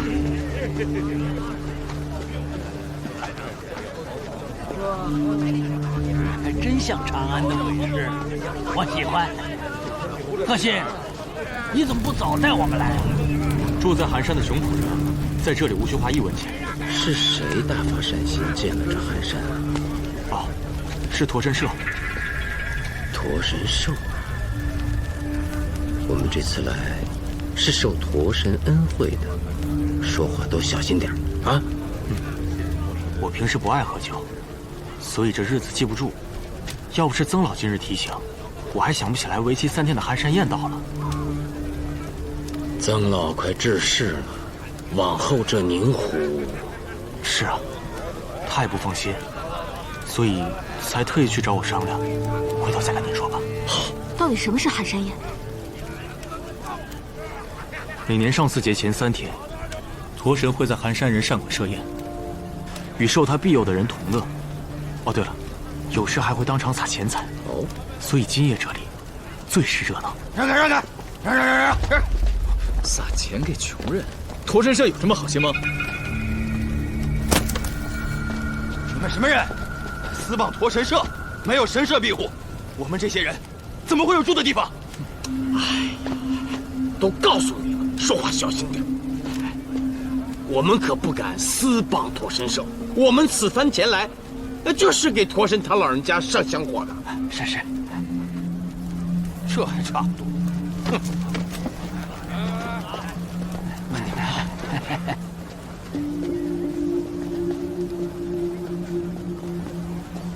人善馆，这里是寒山最热闹的地方。如果这里没有李刺史的行踪，那也就不好找了。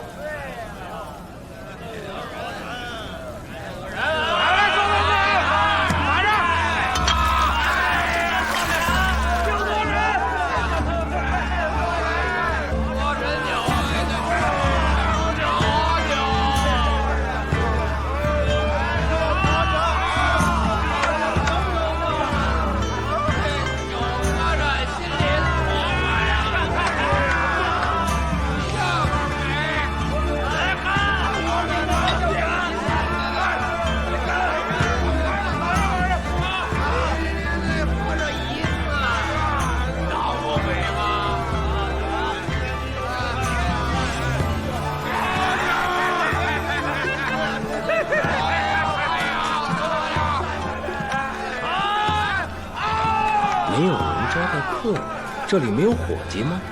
因一切都不用花钱，所以这里没有伙计。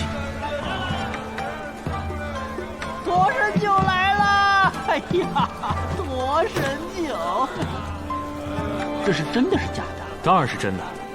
从今晚到3天后的上巳节，驼神酒在这儿，管够。哎呀，你看看，前方百计得不到，这儿还管够，你说气不气人呢？王西长，倒酒。来，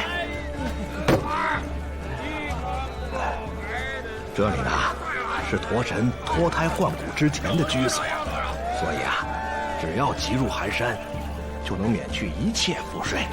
李刺史就特别喜欢这个地方，多次来寒山巡视。哦，哎呀，我老费喝了半辈子酒，我就没有喝过这么香醇的，快喝呀！确实好，怪不得驼神专享。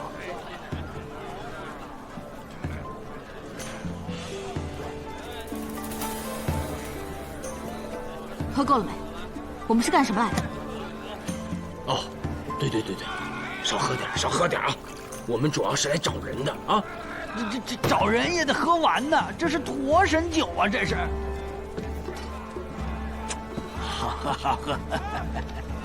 国君，外头有人叫我给您。此地危险，速离！此地危险，我们快离开！德飞，别喝了，我们得走了。我还没喝够呢，我再喝会儿。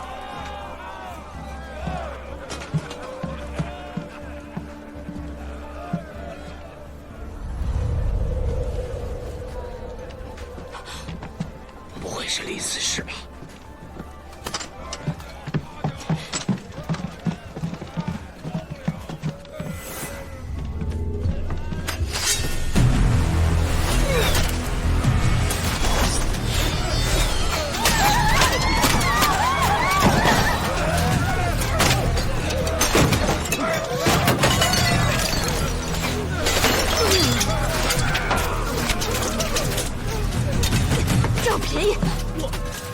我刚才是为了救你的命。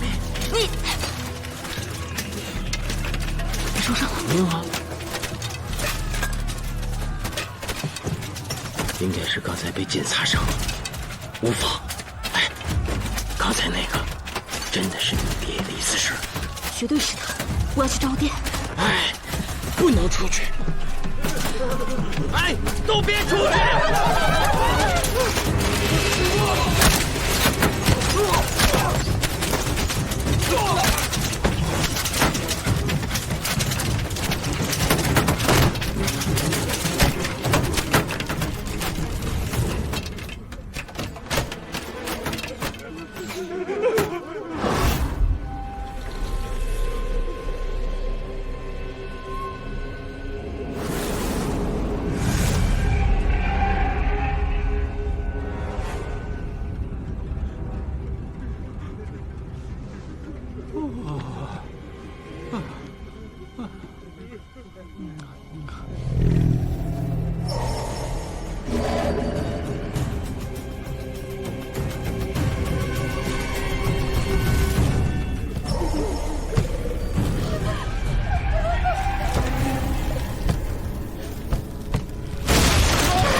快想想如何能降服此兽！因为这酒贵有用吗？此物最喜天竺香，贵有用吗？此物最喜天竺香，闻了之后喜乐而眠。找去吧。那你倒是说现在去哪儿找啊？天竺香，天竺香，供奉其像的地方必有。还是我去吧。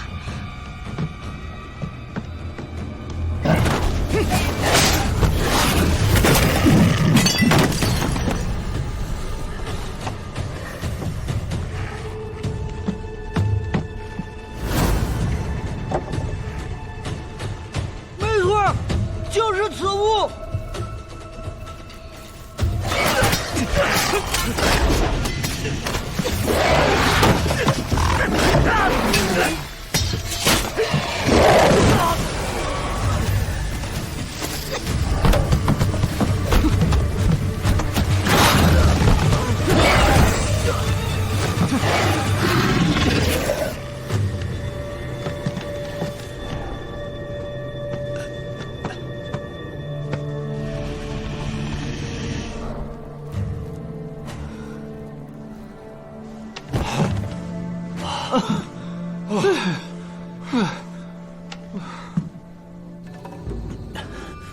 幸好陆兄找到了人山馆的后门，好险啊！何西，你在驼神社有眼线。我毕竟在宁湖做了多年的司法参军，他们在你身边也安插了眼线。这是在那个马骑长尸体上找到的，他随时随地都在向驼神社汇报着。司马是怎么怀疑到他的？从他的瞬间反应看，他压根儿就不是去追李刺史，而是要去杀李刺史。他也跟了我多年，却是驼神社的眼线，我竟不查。想想真是后怕。那个姓马的，却被他们自己射死了，活该。看来这驼神社要置咱们于死地呀！若果真如此，西军他们不会有事吧？哎，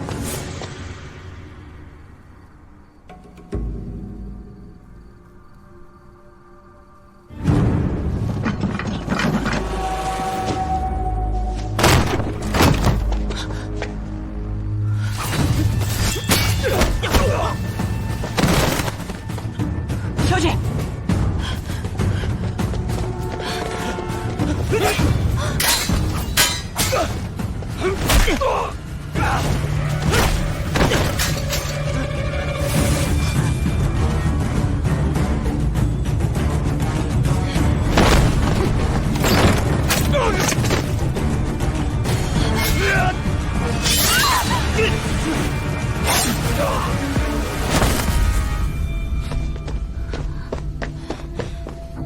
西军，薛环，薛环，没事吧？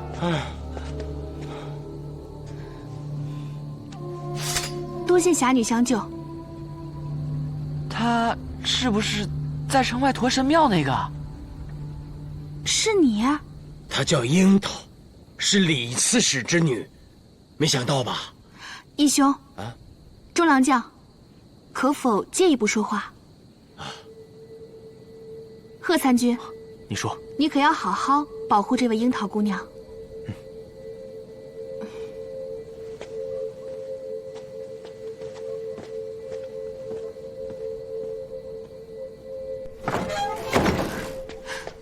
樱桃不可能是李煜的女儿，可有凭证？无需凭证。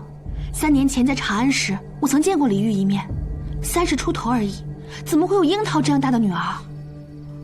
你当真见的是要来宁湖上任的李煜，没弄错？我听爹讲，李煜并非科举入仕，而是花钱做了协风官。协风官？你们应该知道吧？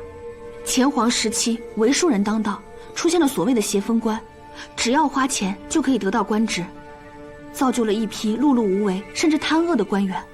那李煜就是其中之一。他得到了宁湖刺史的官职后，还特意到我家拜谢我爹。就是在那时，我无意中见过李煜一面。所以那江湖女子根本不是刺史之女，苏明，你从开始就被他骗了。让我想想，李刺史和樱桃是父女没有问题，因为有李四可以辅政。如喜君所言，这个所谓的李刺史，绝不是李煜本人，应是个冒名顶替的。苏明，你也不能完全信刚才喜君说的话，万一他记错了。在来宁湖之前，喜君就跟我提过。虽然我对那个宁湖刺史没什么好感，但是听说宁湖的风光还是很美的。哦，义妹认识那个宁湖的李刺史，对他有何成见啊？算了，不说了，跟我也没什么关系。喜君，根据你的记忆，马上画一张李煜的像。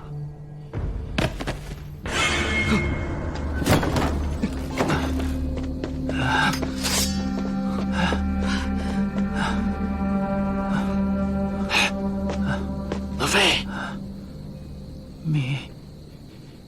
像，忘了他会用迷香，刚才就应该把他给捆起来。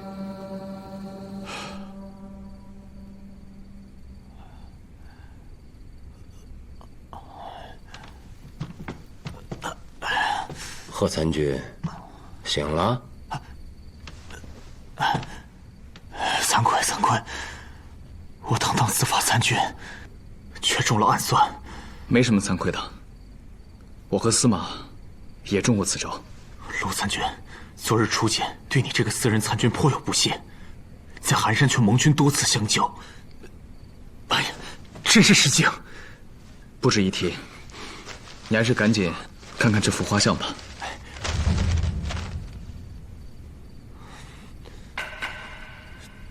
这是谁？刺史李煜啊！啊，这不是李刺史啊！难怪顾文彬说李刺史平时不愿与属下交际，甚至用书信的方式沟通。贺参军，你没事了吧？啊，无碍。马上去一趟公廨，查一下李刺史上任的告身和赤牒。是。吏部的印章没有问题，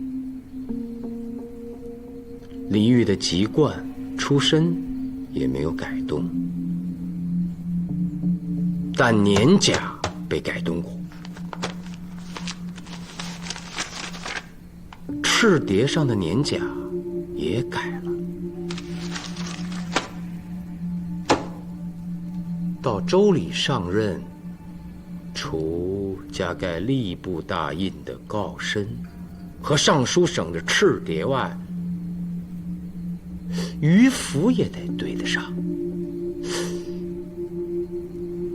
这樱桃的父亲假冒李刺史成功，说明当时他手里有李煜所持的半个于符。那是不是就意味着真的李煜已经被害？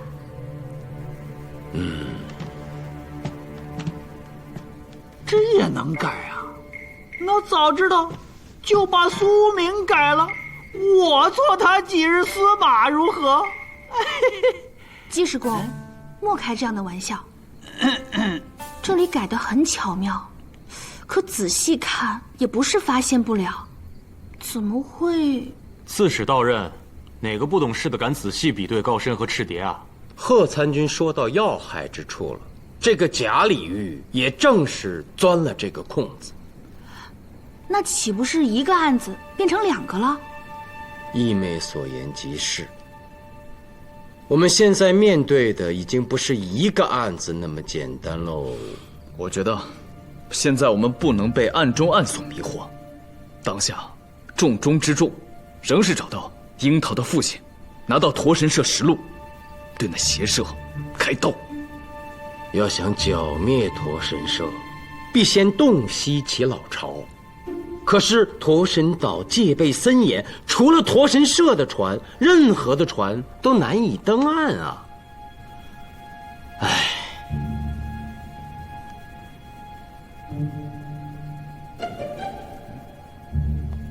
盯着我干嘛？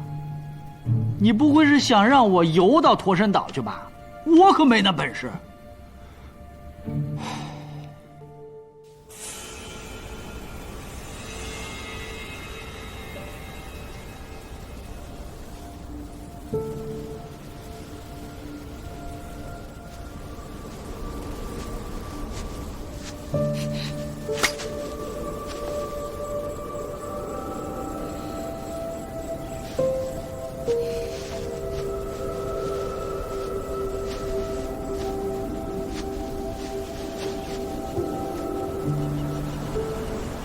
你是怎么找到我的？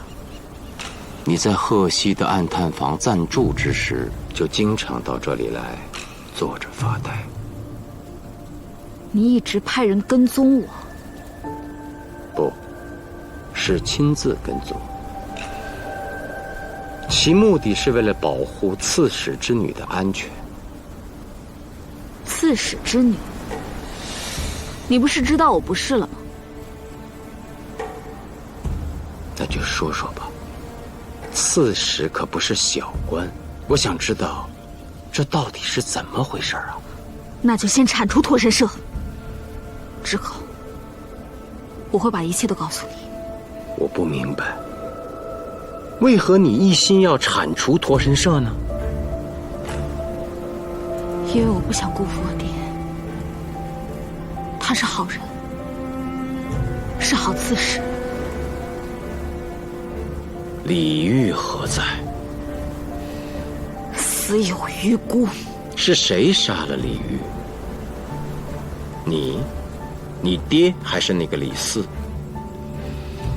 我不会说的。我想，你父亲一定会告诉我的。你能找到我爹？李四自杀，其实是在替你爹掩盖，也可以说是为他而死。他们主仆情深，我相信你爹一定会来吊唁的。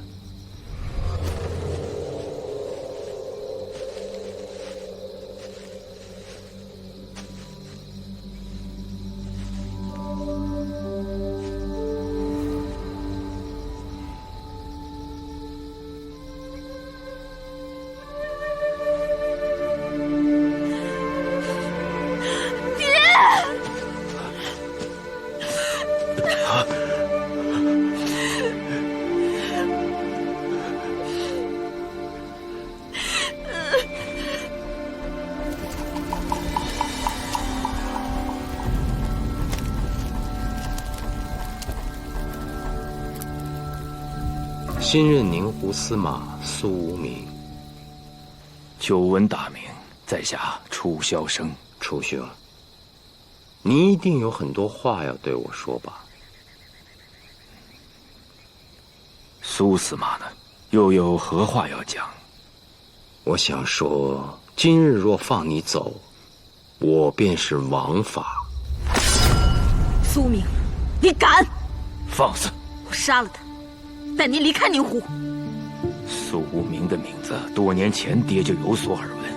嫡公弟子，智者君子，是为父敬佩之人。你休得胡来！爹，我这次来祭奠李四，就是想来见他。你还不把剑收起来？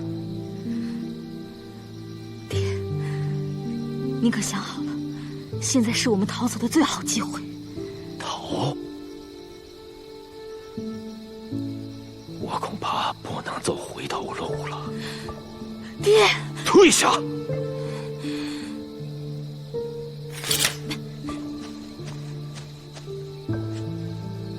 李四说，关中的长安女子是他杀的。楚四啊，楚四，你可真傻呀！你就算是这样说了，又有谁会信呢？他叫楚四，我应该想到的。那关中女子是李煜在长安平康坊结识的歌女。李煜虽然庸碌无才，但对那女子还算不错，否则也不会千里投奔。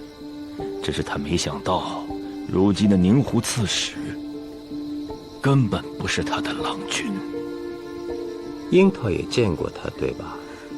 人是我杀的，和我爹无关。我行走江湖，杀人是常事。苏无名，你也见过。樱桃，事已至此，你替为父顶罪又有何意义？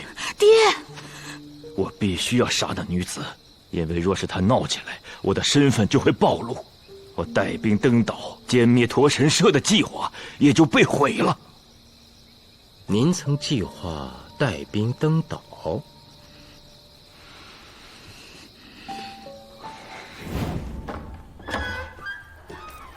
李郎，李郎，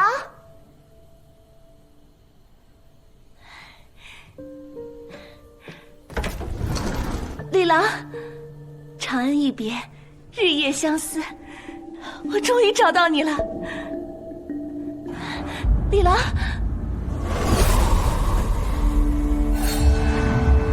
你是刺史李煜。李煜？你不是李煜！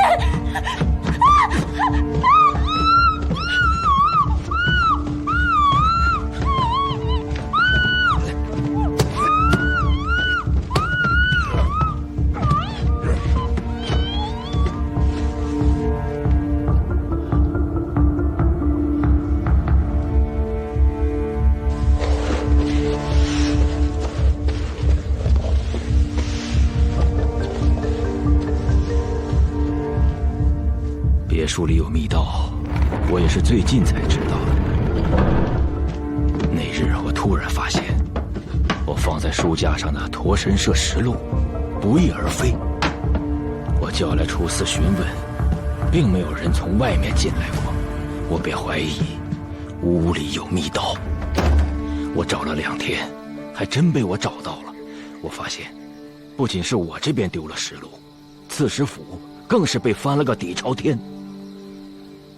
驼神社的人就好像是知道我要对付他们似的，可在这之前我已入社，而且沈冲还很信任我。你撰写实录这件事儿，可曾告诉过别人？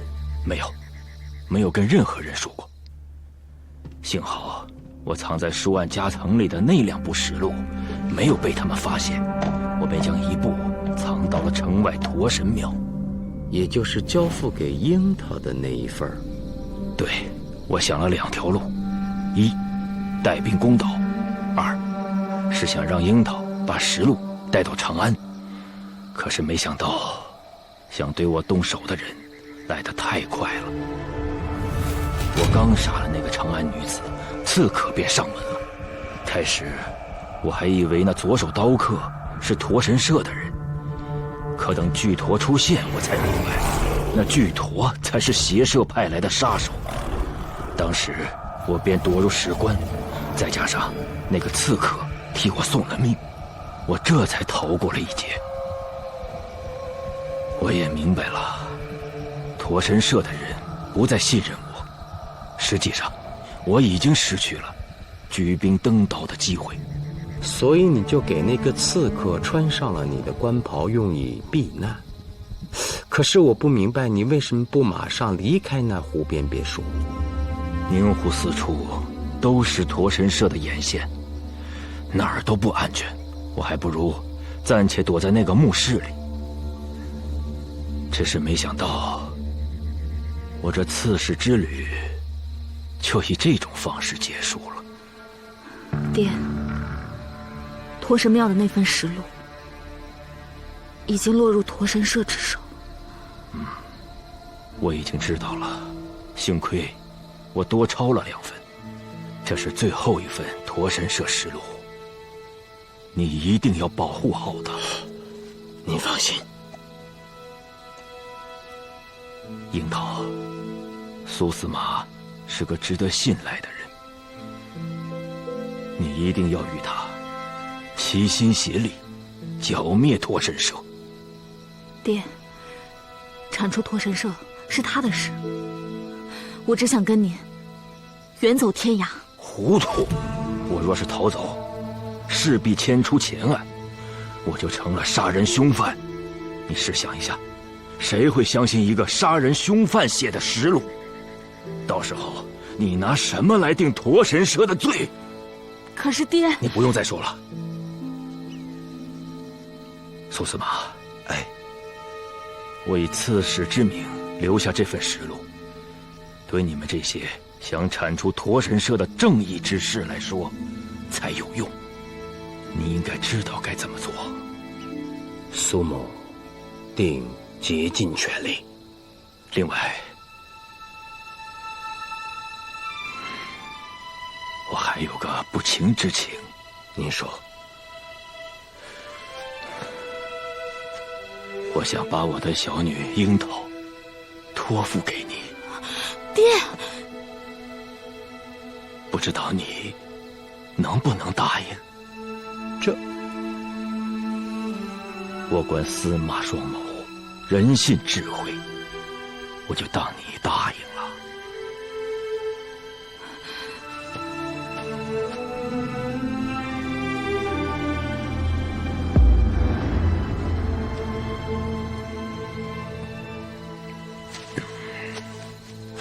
爹，这湖边又潮又凉，我带您找个地方歇会儿吧。啊，樱桃啊，爹累了，走不动了，爹也不想走了。在宁湖，爹还是为百姓做了些事，修建湖坝，疏通河道，治理洪灾。爹最大的遗憾，就是没有亲手铲除驼神社。爹，你怎么了，爹？爹，爹，爹，楚兄，爹，爹。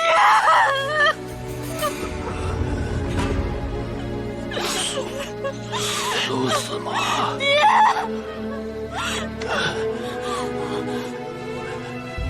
你一定要保护好英。爹，爹，爹。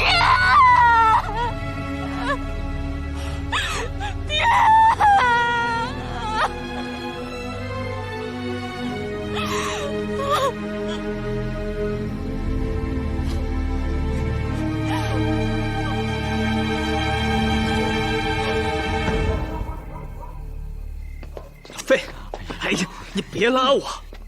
去邀月楼偷酒，此非君子所为，我不去。哎呀，你忍心我没酒喝啊？昨晚在寒山，你不是喝了驼神酒吗？就是因为喝了才上瘾了嘛。那你再去寒山喝呀！我都打听清楚了，昨天晚上寒山出事，往后这2天寒山宴取消，想喝也喝不着了。老费，酒真是你的命吗？那这少废话，你是不是怕了那什么驼神社啊？你说什么？我会怕他们？这，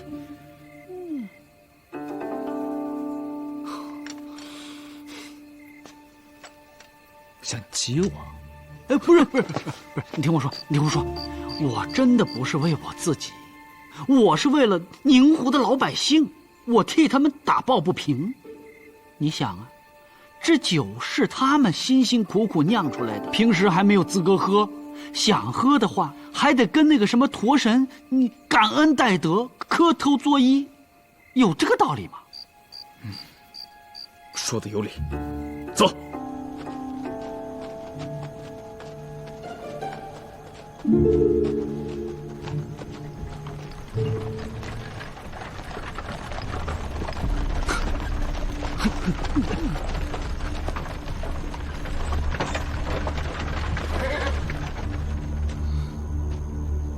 夜半运酒，你我小心为妙。怕什么？谁还敢打神酒的主意？不想活了？走，上门去。别出声，不然送你俩去见阎王。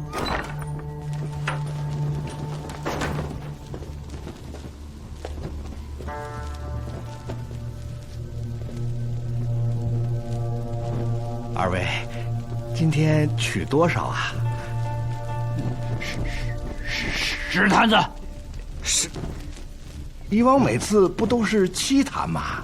你敢质疑驼神的酒量？不敢，不敢。来。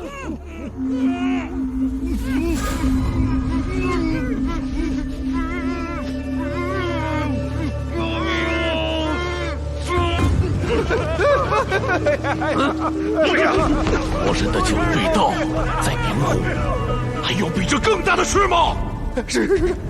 是我们错了，我们该死，我们该死，我们该死！该死，那就去死吧，投入万驼之责！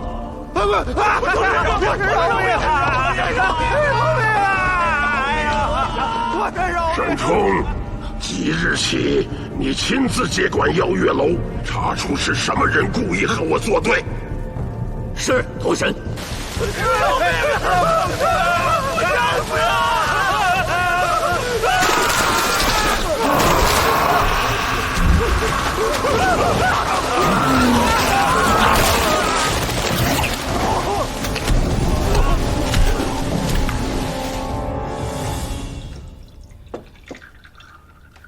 来，老费，来，喝呀！义兄一夜未归，你们还有心思喝酒？一夜未归，那说明他找到樱桃了。那樱桃，一看就是江湖女子，但苏无名却始终认为其是刺史之女，多可笑！没准啊，他是装糊涂，他已经看上樱桃了，是不是？哎，说的有道理啊，是不是？你们这话，要是苏先生在的时候说就好了。真想看他尴尬的样子。尴尬？苏无名肯定不会，他脸皮可太厚了。说谁脸皮厚呢？哟，做了这么多菜，今天是什么日子呀？啊，只是觉得你一夜未归很辛苦。来，樱桃的父亲找到了，是冒名顶替李煜。他已经自杀了。原本是个书生，却成了人贩，冒名顶替，却又有政绩。那樱桃呢？在为其父守灵。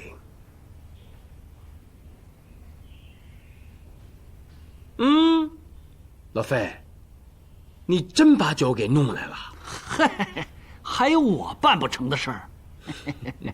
哎，等等，我和老费的事，你怎么知道的？是我让老费拉着你去取酒的。原来是义兄的主意，这可不像您做的事儿啊。怎么不像？州里的美酒，民也喝不得，官也喝不得，凭什么？再说，你看，我用的是取字，既没用偷，也没用盗啊。先生让他取酒，是有用意的。首先是为了喝，其次呢，是为了引火烧身。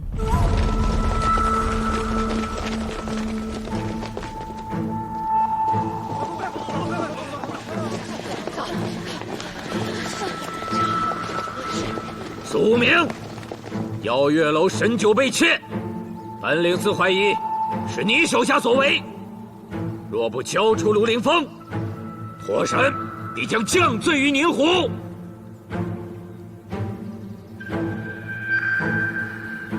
宁司，我已经查明，酒确实是苏无名的手下庐陵峰所盗。这个苏司马是不知道驼神的厉害。你安插在驼神社的人可靠吗？绝对可靠。司马是要用的。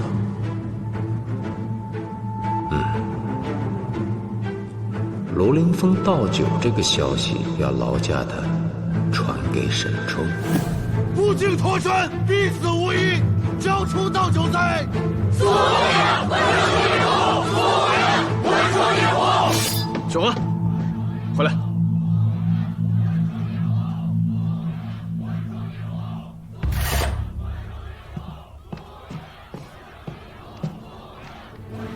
苏无名，这酒你可也喝了？你说什么呢？就算义兄没喝，也不会把你交出去啊！不是，是老费拉我去偷酒的。驼神社的人怎么不要他？这你就不懂了吧？因为我人品好啊，嘿嘿嘿。当然你也不错，就是运气差点。不管他们要谁，我都必须得交给他们。不是吧，义兄，驼神社不善，把人交出去危险。你没听见外面老百姓都把司马府给围住了吗？我不教人怎么度过眼前这一关。先生，您千万别把我师父交出去啊！那难道还教我呀？我一把老骨头要散架的。哎，那把我交出去，看他们能把我怎么样？你还小，担此重任还得过些年。盗取所谓的神酒，对驼神社的人来说可是重罪，他们必会把你带到驼神岛上处置。早就明白了，在上巳节登岛之前，需要人探路，我最合适。对了，我不同意。就算将计就计，那也太冒险了。我卢凌风生平最爱冒险。放心吧，细菌。义兄，等等，怎么这么麻烦？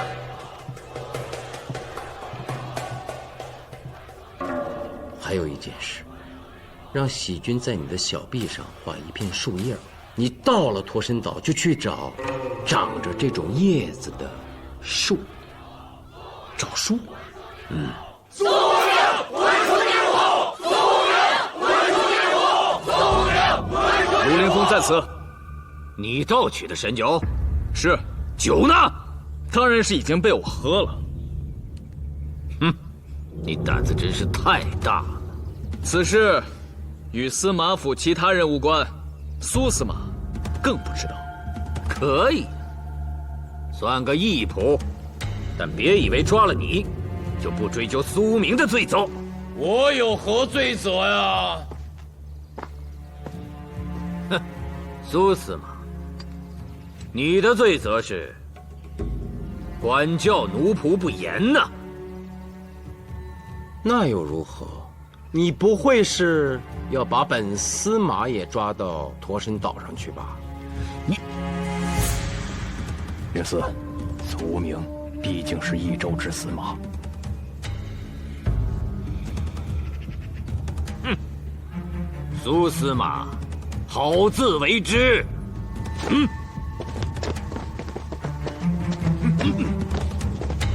走。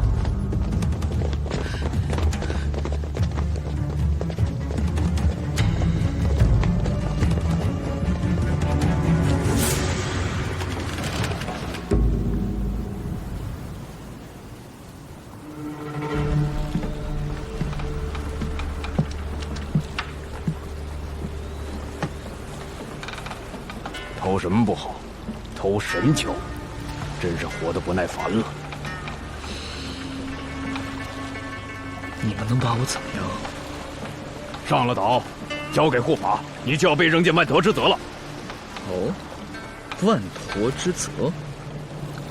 哎，我想见驼神，能否帮我通禀一下？见驼神？你以为自己是谁呀？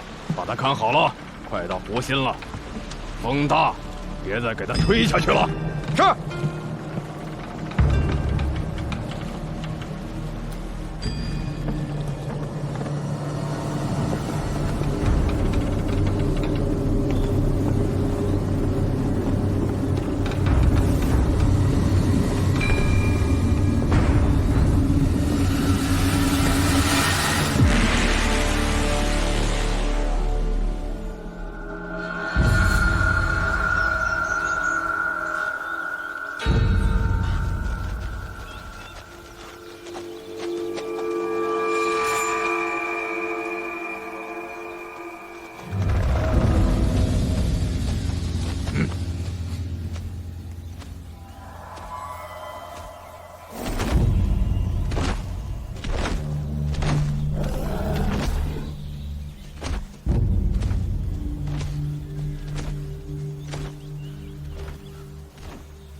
走。此树名称西多龙树，又称血蚕树，是天竺特产，专门生长在驼类出没的湖泽地带。驼虽喜食人，但更喜欢吃此树的树叶儿。那几位，不会也是盗驼参酒的吧？他们可没你那么大胆儿，不过是些不老实嚼麝线和香火线的刁民奸商而已。怎么听起来我的罪过比他们小啊？不就几坛子酒吗？只因驼神所好，唯酒而已。走。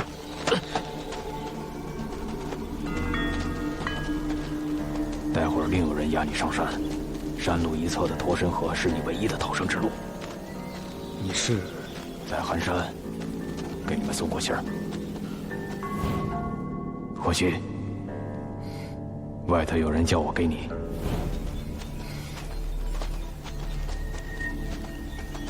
快点儿，都跟上！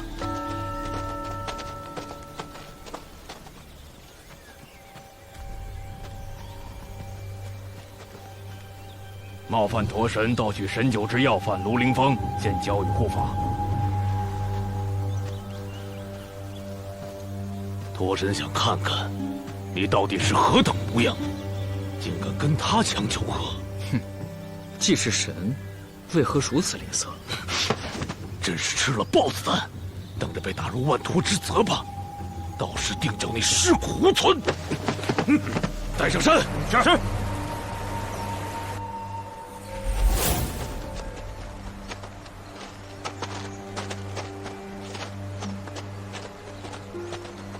走。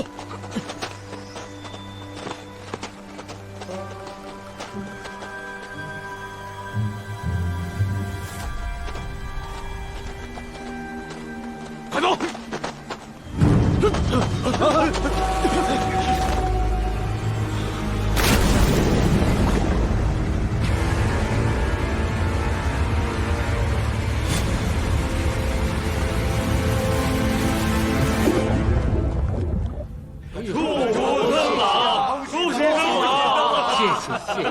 恭喜曾老，恭喜你！好，谢谢曾老，曾老，抱歉，苏明来迟了。苏司马，我还以为你不来了呢。哎，顾长史不是早就跟我说了吗？曾老为宁胡劳苦半生，您的致仕宴，我岂敢爽约啊？谢过苏司马，快请就坐。听说那晚你们去了寒山，还出了些意外啊。是啊，寒山那地方，轻易真不敢再去了。说到寒山，曾老那是最有资格的啊。哦，我当年呐，曾经在寒山司就职，所以我很清楚那里是个什么情况。很复杂，不但是流浪汉的落脚处，还是那些负案之徒的隐匿所在。不过苏司马将来若再有什么事要去寒山，招呼一声，我与你同往。那里的人还是要给我一些面子的。哎呀，如此甚好，多谢曾老。来，喝酒，敬曾老。敬曾老。驼神社领司沈冲给曾老祝寿，看看我带来了什么。哎呦，这是，哎呀，这是驼神酒，哎呀，曾老，你真是太有面子了。这是驼神特意叮嘱，给曾老献酒。哎，大家坐。顾长史，顾某在。明日，驼神岛观神大典将如期举行。你上报的人数和名单都没问题。到时宁胡全体官员，可是一个都不能少啊！顾某谨遵驼神指令。明晨我们的船将恭迎诸位。老朽恐怕难以成行了。驼神给曾老面子，曾老却不给驼神面子，致仕了。参加完官神大典再走也不迟啊！实在抱歉，行程已定，恕难从命。曾三，哎，苏司马，明天可是案子的最后期限了啊！你可是立下军令状的。长史放心，我记着呢。此案的关键在于李刺史的下落，其实我已经知道他在哪儿。在哪儿？驼神岛。驼神岛？明日的官神大典，李刺史自会出现的。真的？你可有把握？苏明从不戏言。跑了，敢跟我抢酒喝，还叫他跑了！你们这些废物，就自己跳去万驼之泽吧！驼神饶命，驼神息怒。明日官神大典，岛上正是用人之际。再说那个跑了的，一定是被巨驼所吞噬，所以才找不到。右护法说的是，大典前抓到他，否则你知道自己该去哪儿。多谢驼神。还有，明日苏无名也会上岛，他必须死，不然驼神社危矣。明白了，请驼神放心。别忘了，还有关在宁湖域的陆勇。是。老实点！你们竟敢冒充官府到牢狱提人！在宁湖，驼神社就是官府，谈何冒充？今奉驼神之命，抓你上岛。明日大会，以祀驼神。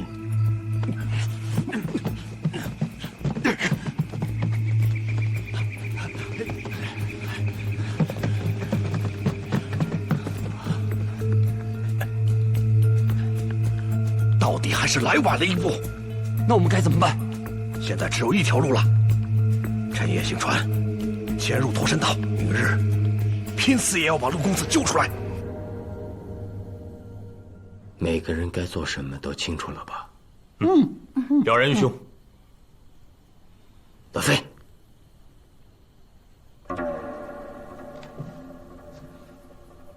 还有一件事儿，你得去做。为什么我干的活比他们多？因为这件事儿非你不可。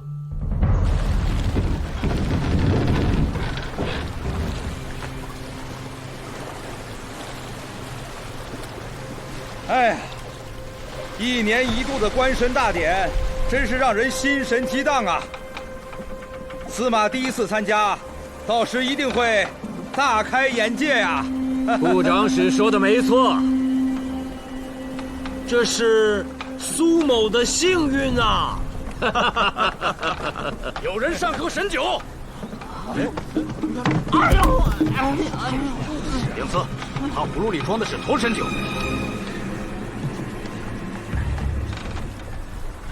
此人自称是司马府的门客，是苏司马的人。啊，这还真是我的人。那日卢凌风说所盗神酒已喝光，怎么还有？我想这肯定是卢凌风分给他的。这个人好酒，爱酒如命，他可能存了一些而已。那苏司马，你说该如何处置？苏明，救我！快救我！沈领司看着办。哎，苏明，你个没良心的！那就照规矩来。是。哎，走！你们要把我怎么样？等岛后和那些不听话的一起，堕入万驼之泽。哎，不要不要！我身上没多少肉，咬人也是和苏无名捆在一起扔啊！哎呀，你说这叫什么门客？我平时还好酒好肉的待他了。哼！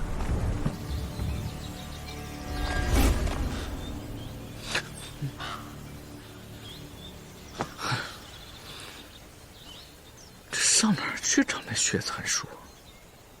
苏明，你怎么就确定这岛上有呢？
这不会是血蚕树吧？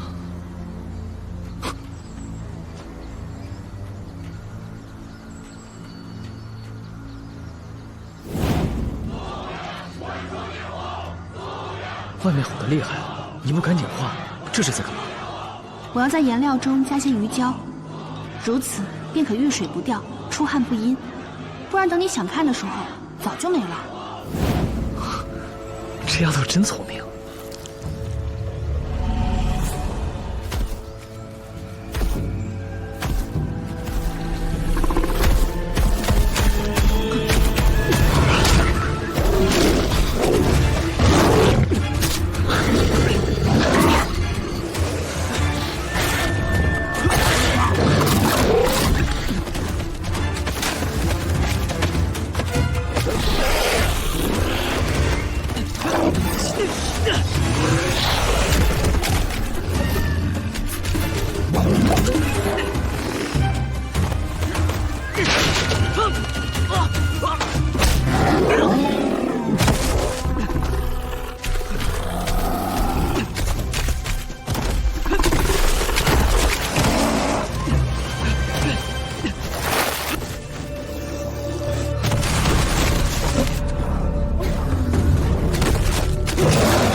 在驼神的庇护下，南境风调雨顺，民众安泰。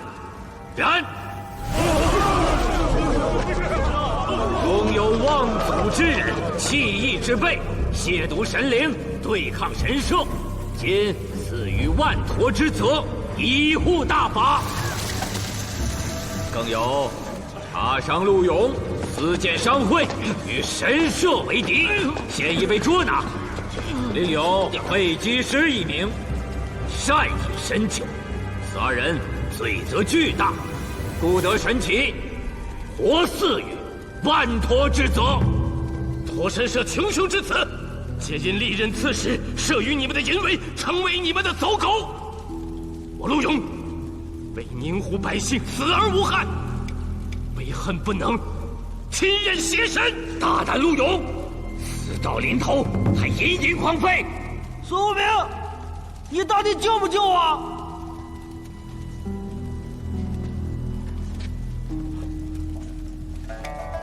大唐天下自有国法，陀神社有什么权利擅决生死？宋江波，宋江波，你大胆！我是司功参军，宁湖的礼乐、祭祀、丧葬皆归我管。陀神，大湖之中，驼影重重。我就想问，神在哪里？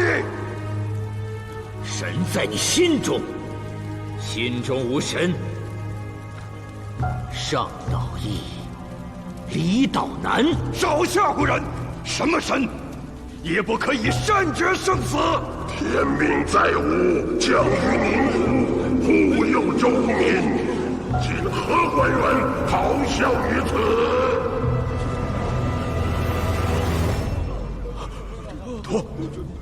陀神怎么开口了？陀神显灵了！陀神显灵了！这回你信了吧？我是朝廷命官，陀神他不敢把我怎么样。该如何惩处此人？无神明示，何其万陀之责！陀神，你无权如此！你无权如此！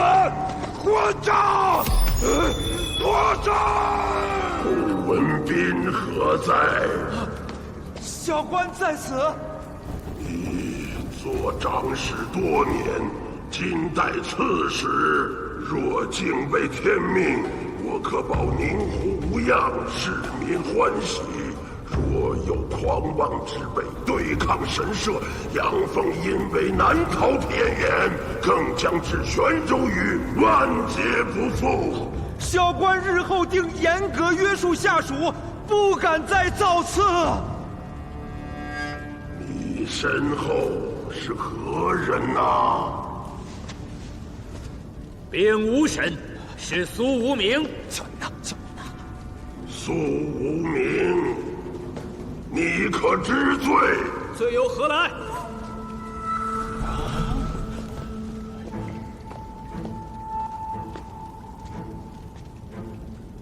难道就因为喝了点活神酒吗？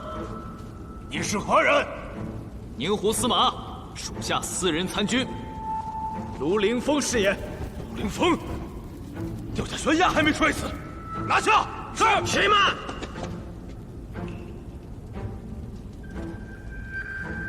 哎呀，刚才你这庞然大物一开口，还真吓了我一跳。我想，任何一个初见此场面的宁湖市民，都会相信，在这世上，这宁湖这驼神岛，真有一尊活神，所以他们都心甘情愿地拜你、敬你，而你高高在上，日久年长，也真以为自己就是神了。快住嘴！怎么敢如此说驼神？苏无名，你疯了！我是狂妄之徒，该死！你闭嘴！谁反对你，你就要置谁于死地。不仅仅是商民，就是州里的司马参军，有多少死于驼口？李刺史洞察了你们的恶计，写就了一部《驼神社实录》，笔笔账给你们记得清清楚楚。不过，他也犯了一个致命的错误，那就是忽略了看上去反对驼神社的曾参军。什么？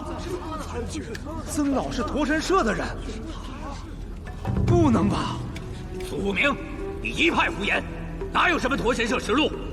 你派人在湖边别墅窃取了一部，又通过顾长史上交得到了一部，还在这儿装作不知。苏无名，你别乱说。哼哼，就算你们都不承认，我这儿还有一部，这是李刺史亲手交给我的。李煜何在？就在这大殿之内。在哪儿？刺史在哪儿？李刺史已死，但驼神社实录是他心血所在。此实录在，就等同于他和我们一起，也在这大殿之上。胡编乱造，该当何罪？曾三一，还不露出你的真面目吗？你说驼神是曾老？那怎么可能啊？苏司马，不能信口开河呀！真是风和，驼神一怒，全城倾覆，赶快磕头赔罪吧！赔罪我苏明探案的本事一般，但耳朵格外的好使。刚才你一开口，虽然刻意掩饰，但我还是一下子就听出，那就是你曾三一的声音。开始我还真是没有怀疑到你，即便是我和罗凌风在湖边别墅遇袭，乃至你通过贺参军引诱我等去寒山，我都觉得是巧合。我甚至一度觉得顾长史的嫌疑更大。我？哼！李刺史自尽之前说，他放在湖边别墅的实录被窃了，而在此之前，驼神社一直很信任他。李刺史秘密撰写实录，又有谁会知道呢？我翻看驼神社实录，发现上面记得最多的，除了草菅人命，就是一桩桩巧取豪夺的赋税账目，而这些只有负责征收的司仓参军曾三一最清楚。哎，等，苏司马，你到底想说什么？李刺史写实录，不可能找驼神社要详细的账目，他只能一次次的去司仓参军的公廨查底，而这引起了曾三一的怀疑。你这都是推论。确实，到这里我仍是怀疑，让驼神最终露出马脚的，恰恰是他的属下沈冲。曾三一致试验上沈冲的那番话，顾长史可还记得？曾三一，每次驼神社大典，你不是有这事儿，就是有那事儿。我看你就是故意跟驼神社作对。曾三一是州里的元老，可每年的官神大典他从来不去，人们可以理解为他不屑驼神，而实际上幕后法坛上的驼神又岂能分身？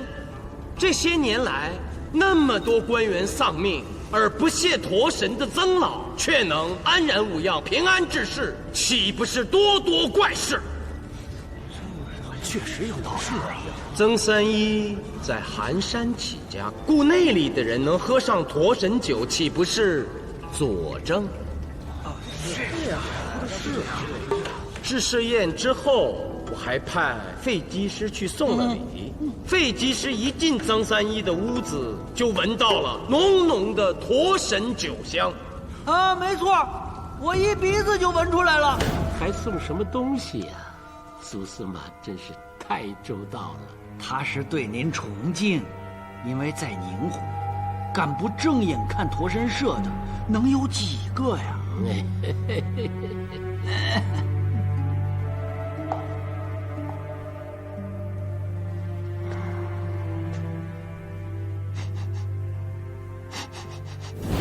曾三爷，你爱喝酒，最终让你跌落神坛的，正是这你改不掉的癖好。试问在宁湖，谁有资格天天喝驼神酒？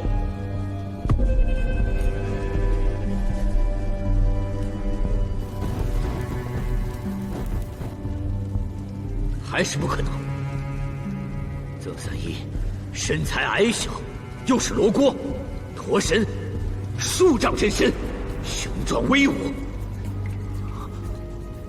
我每次拜他，不可能是曾三爷。秘密就在于他面前的这道红色帷幕。卢凌风，你找到了吗？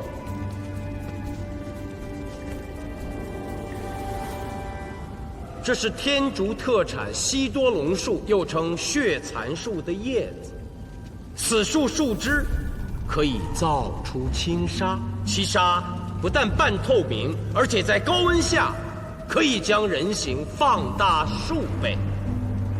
这也就是大殿帷幕两边常年放置火坛的原因。本州地处大湖，遍地驼类。我便叫卢凌风提前上岛来查询，果然发现了他。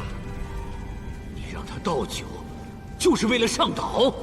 哼，小计而已。曾三爷，你每年举办显灵大会、观神大典，就是想让宁湖的官民看到你数丈高的身形，以让他们相信这世上真的有神，好牢牢地控制他们。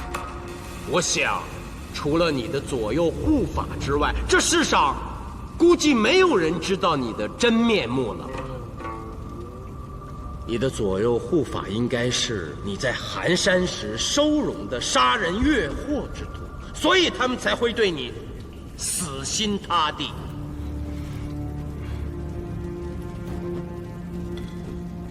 今日就让宁湖官民好好看看你驼神的真面目。卢凌风何在？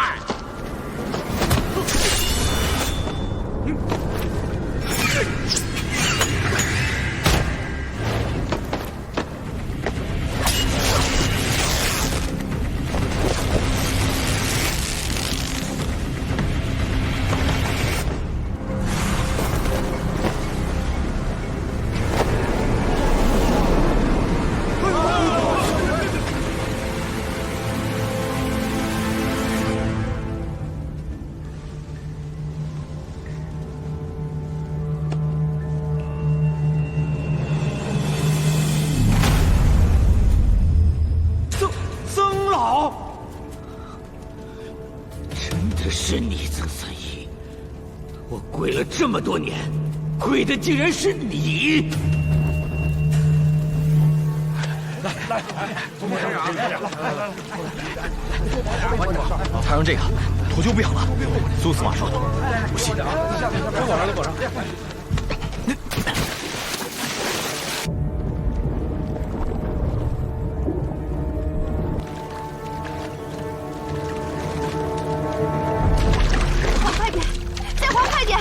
小姐，整个宁湖的天竺香都被我们放在船上了，太沉了，这已经是最快的速度了。我不管，宁湖所有人的安危就在我们手中，一定要赶快送到。是。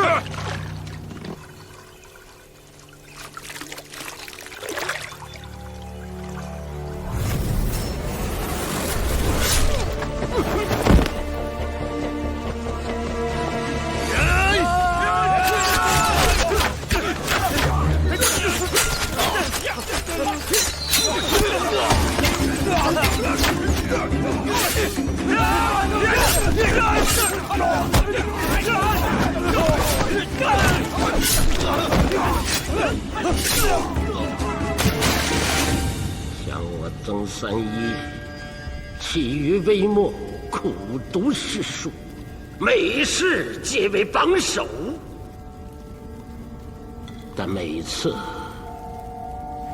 却都铩羽而归。就因为我没有门第，我的相貌丑陋，又有罗锅。那些主考的官员们说我有损大唐的颜面，我满腹的治国之策却无从施展，只能困守宁湖，做一个小小的私藏参军。我不服。30年前，我以驼神的名义现身，就为了让所有的官员们，尤其是那些因门荫入室的官员们，都拜倒在我的面前。但当你习惯了高高在上，习惯了接受膜拜，别人喝一口驼神酒，你都觉得是对你冒犯时，你就已经不是当初的你。少废话！驼神社弟子何在？在！把他们都杀了！我30年攒下来的钱财都分给你们。有想做官的，杀掉他们，他们的官位就给你做。只要做得够周密，我们顶替不难。驼神英明，驼神弟子保护驼神，当官发财，杀！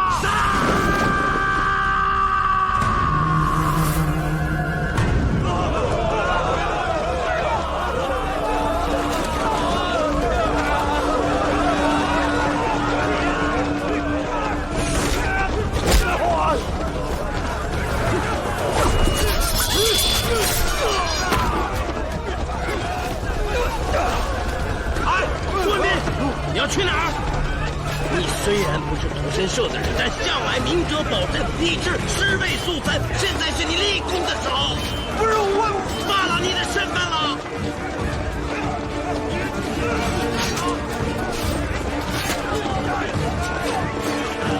宁湖官民，顾文斌在此，与大家共灭邪社！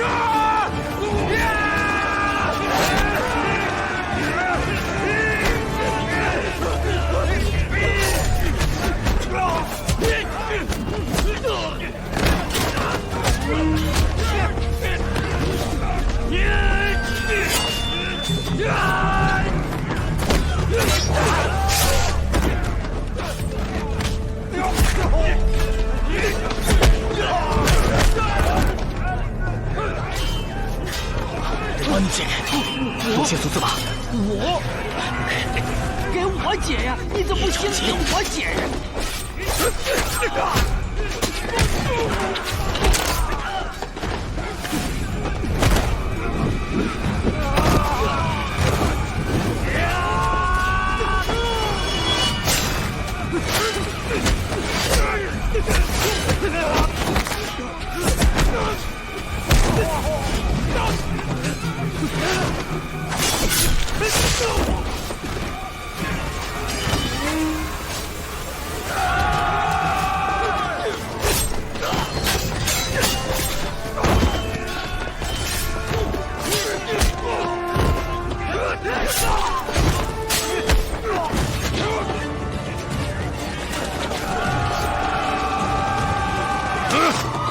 思去哪儿啊？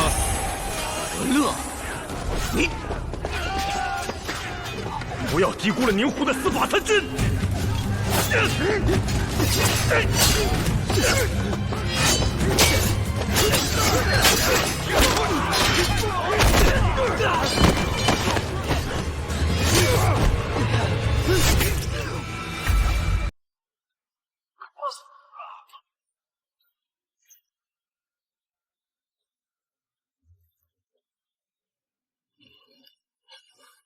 怎么样，抓到曾三一了吗？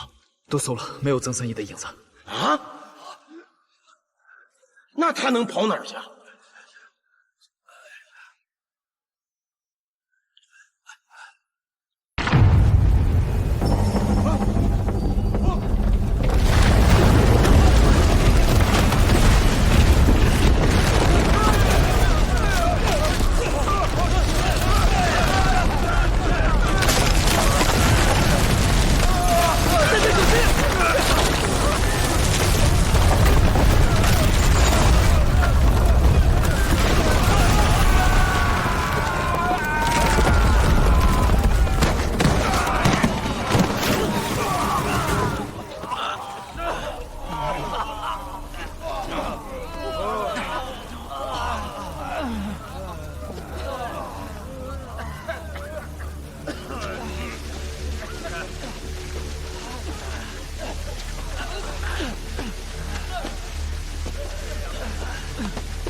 既入我万国之责，就别想活着出去。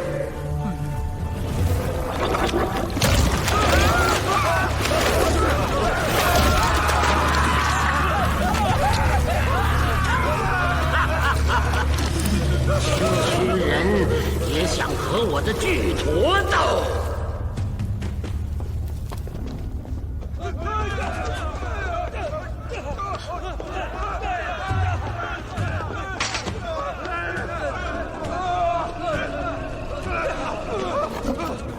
师傅，先生，陆凌风，齐军，快，天竺响！哎呦，你们可算来了！再晚来一会儿，我们全都喂鳄鱼了。快点，快把香点上。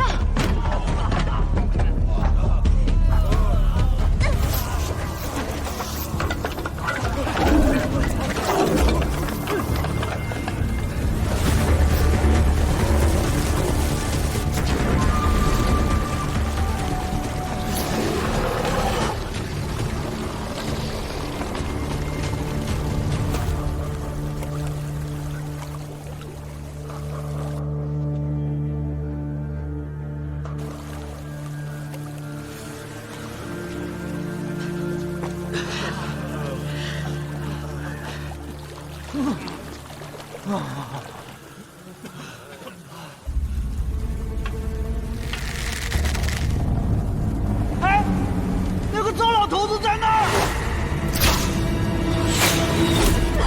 樱桃，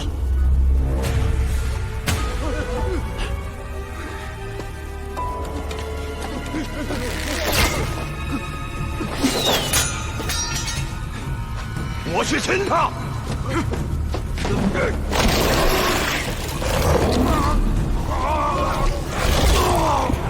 波浪！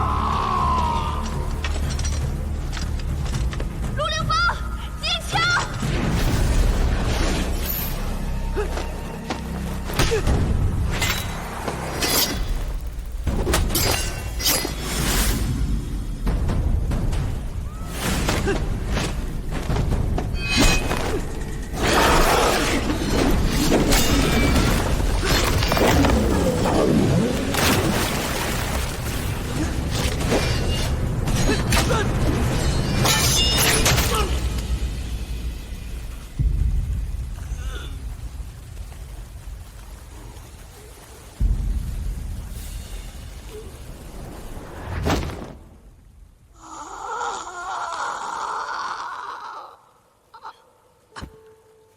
樱桃，苏明，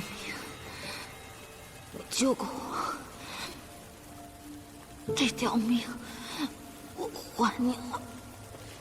奥飞，救人！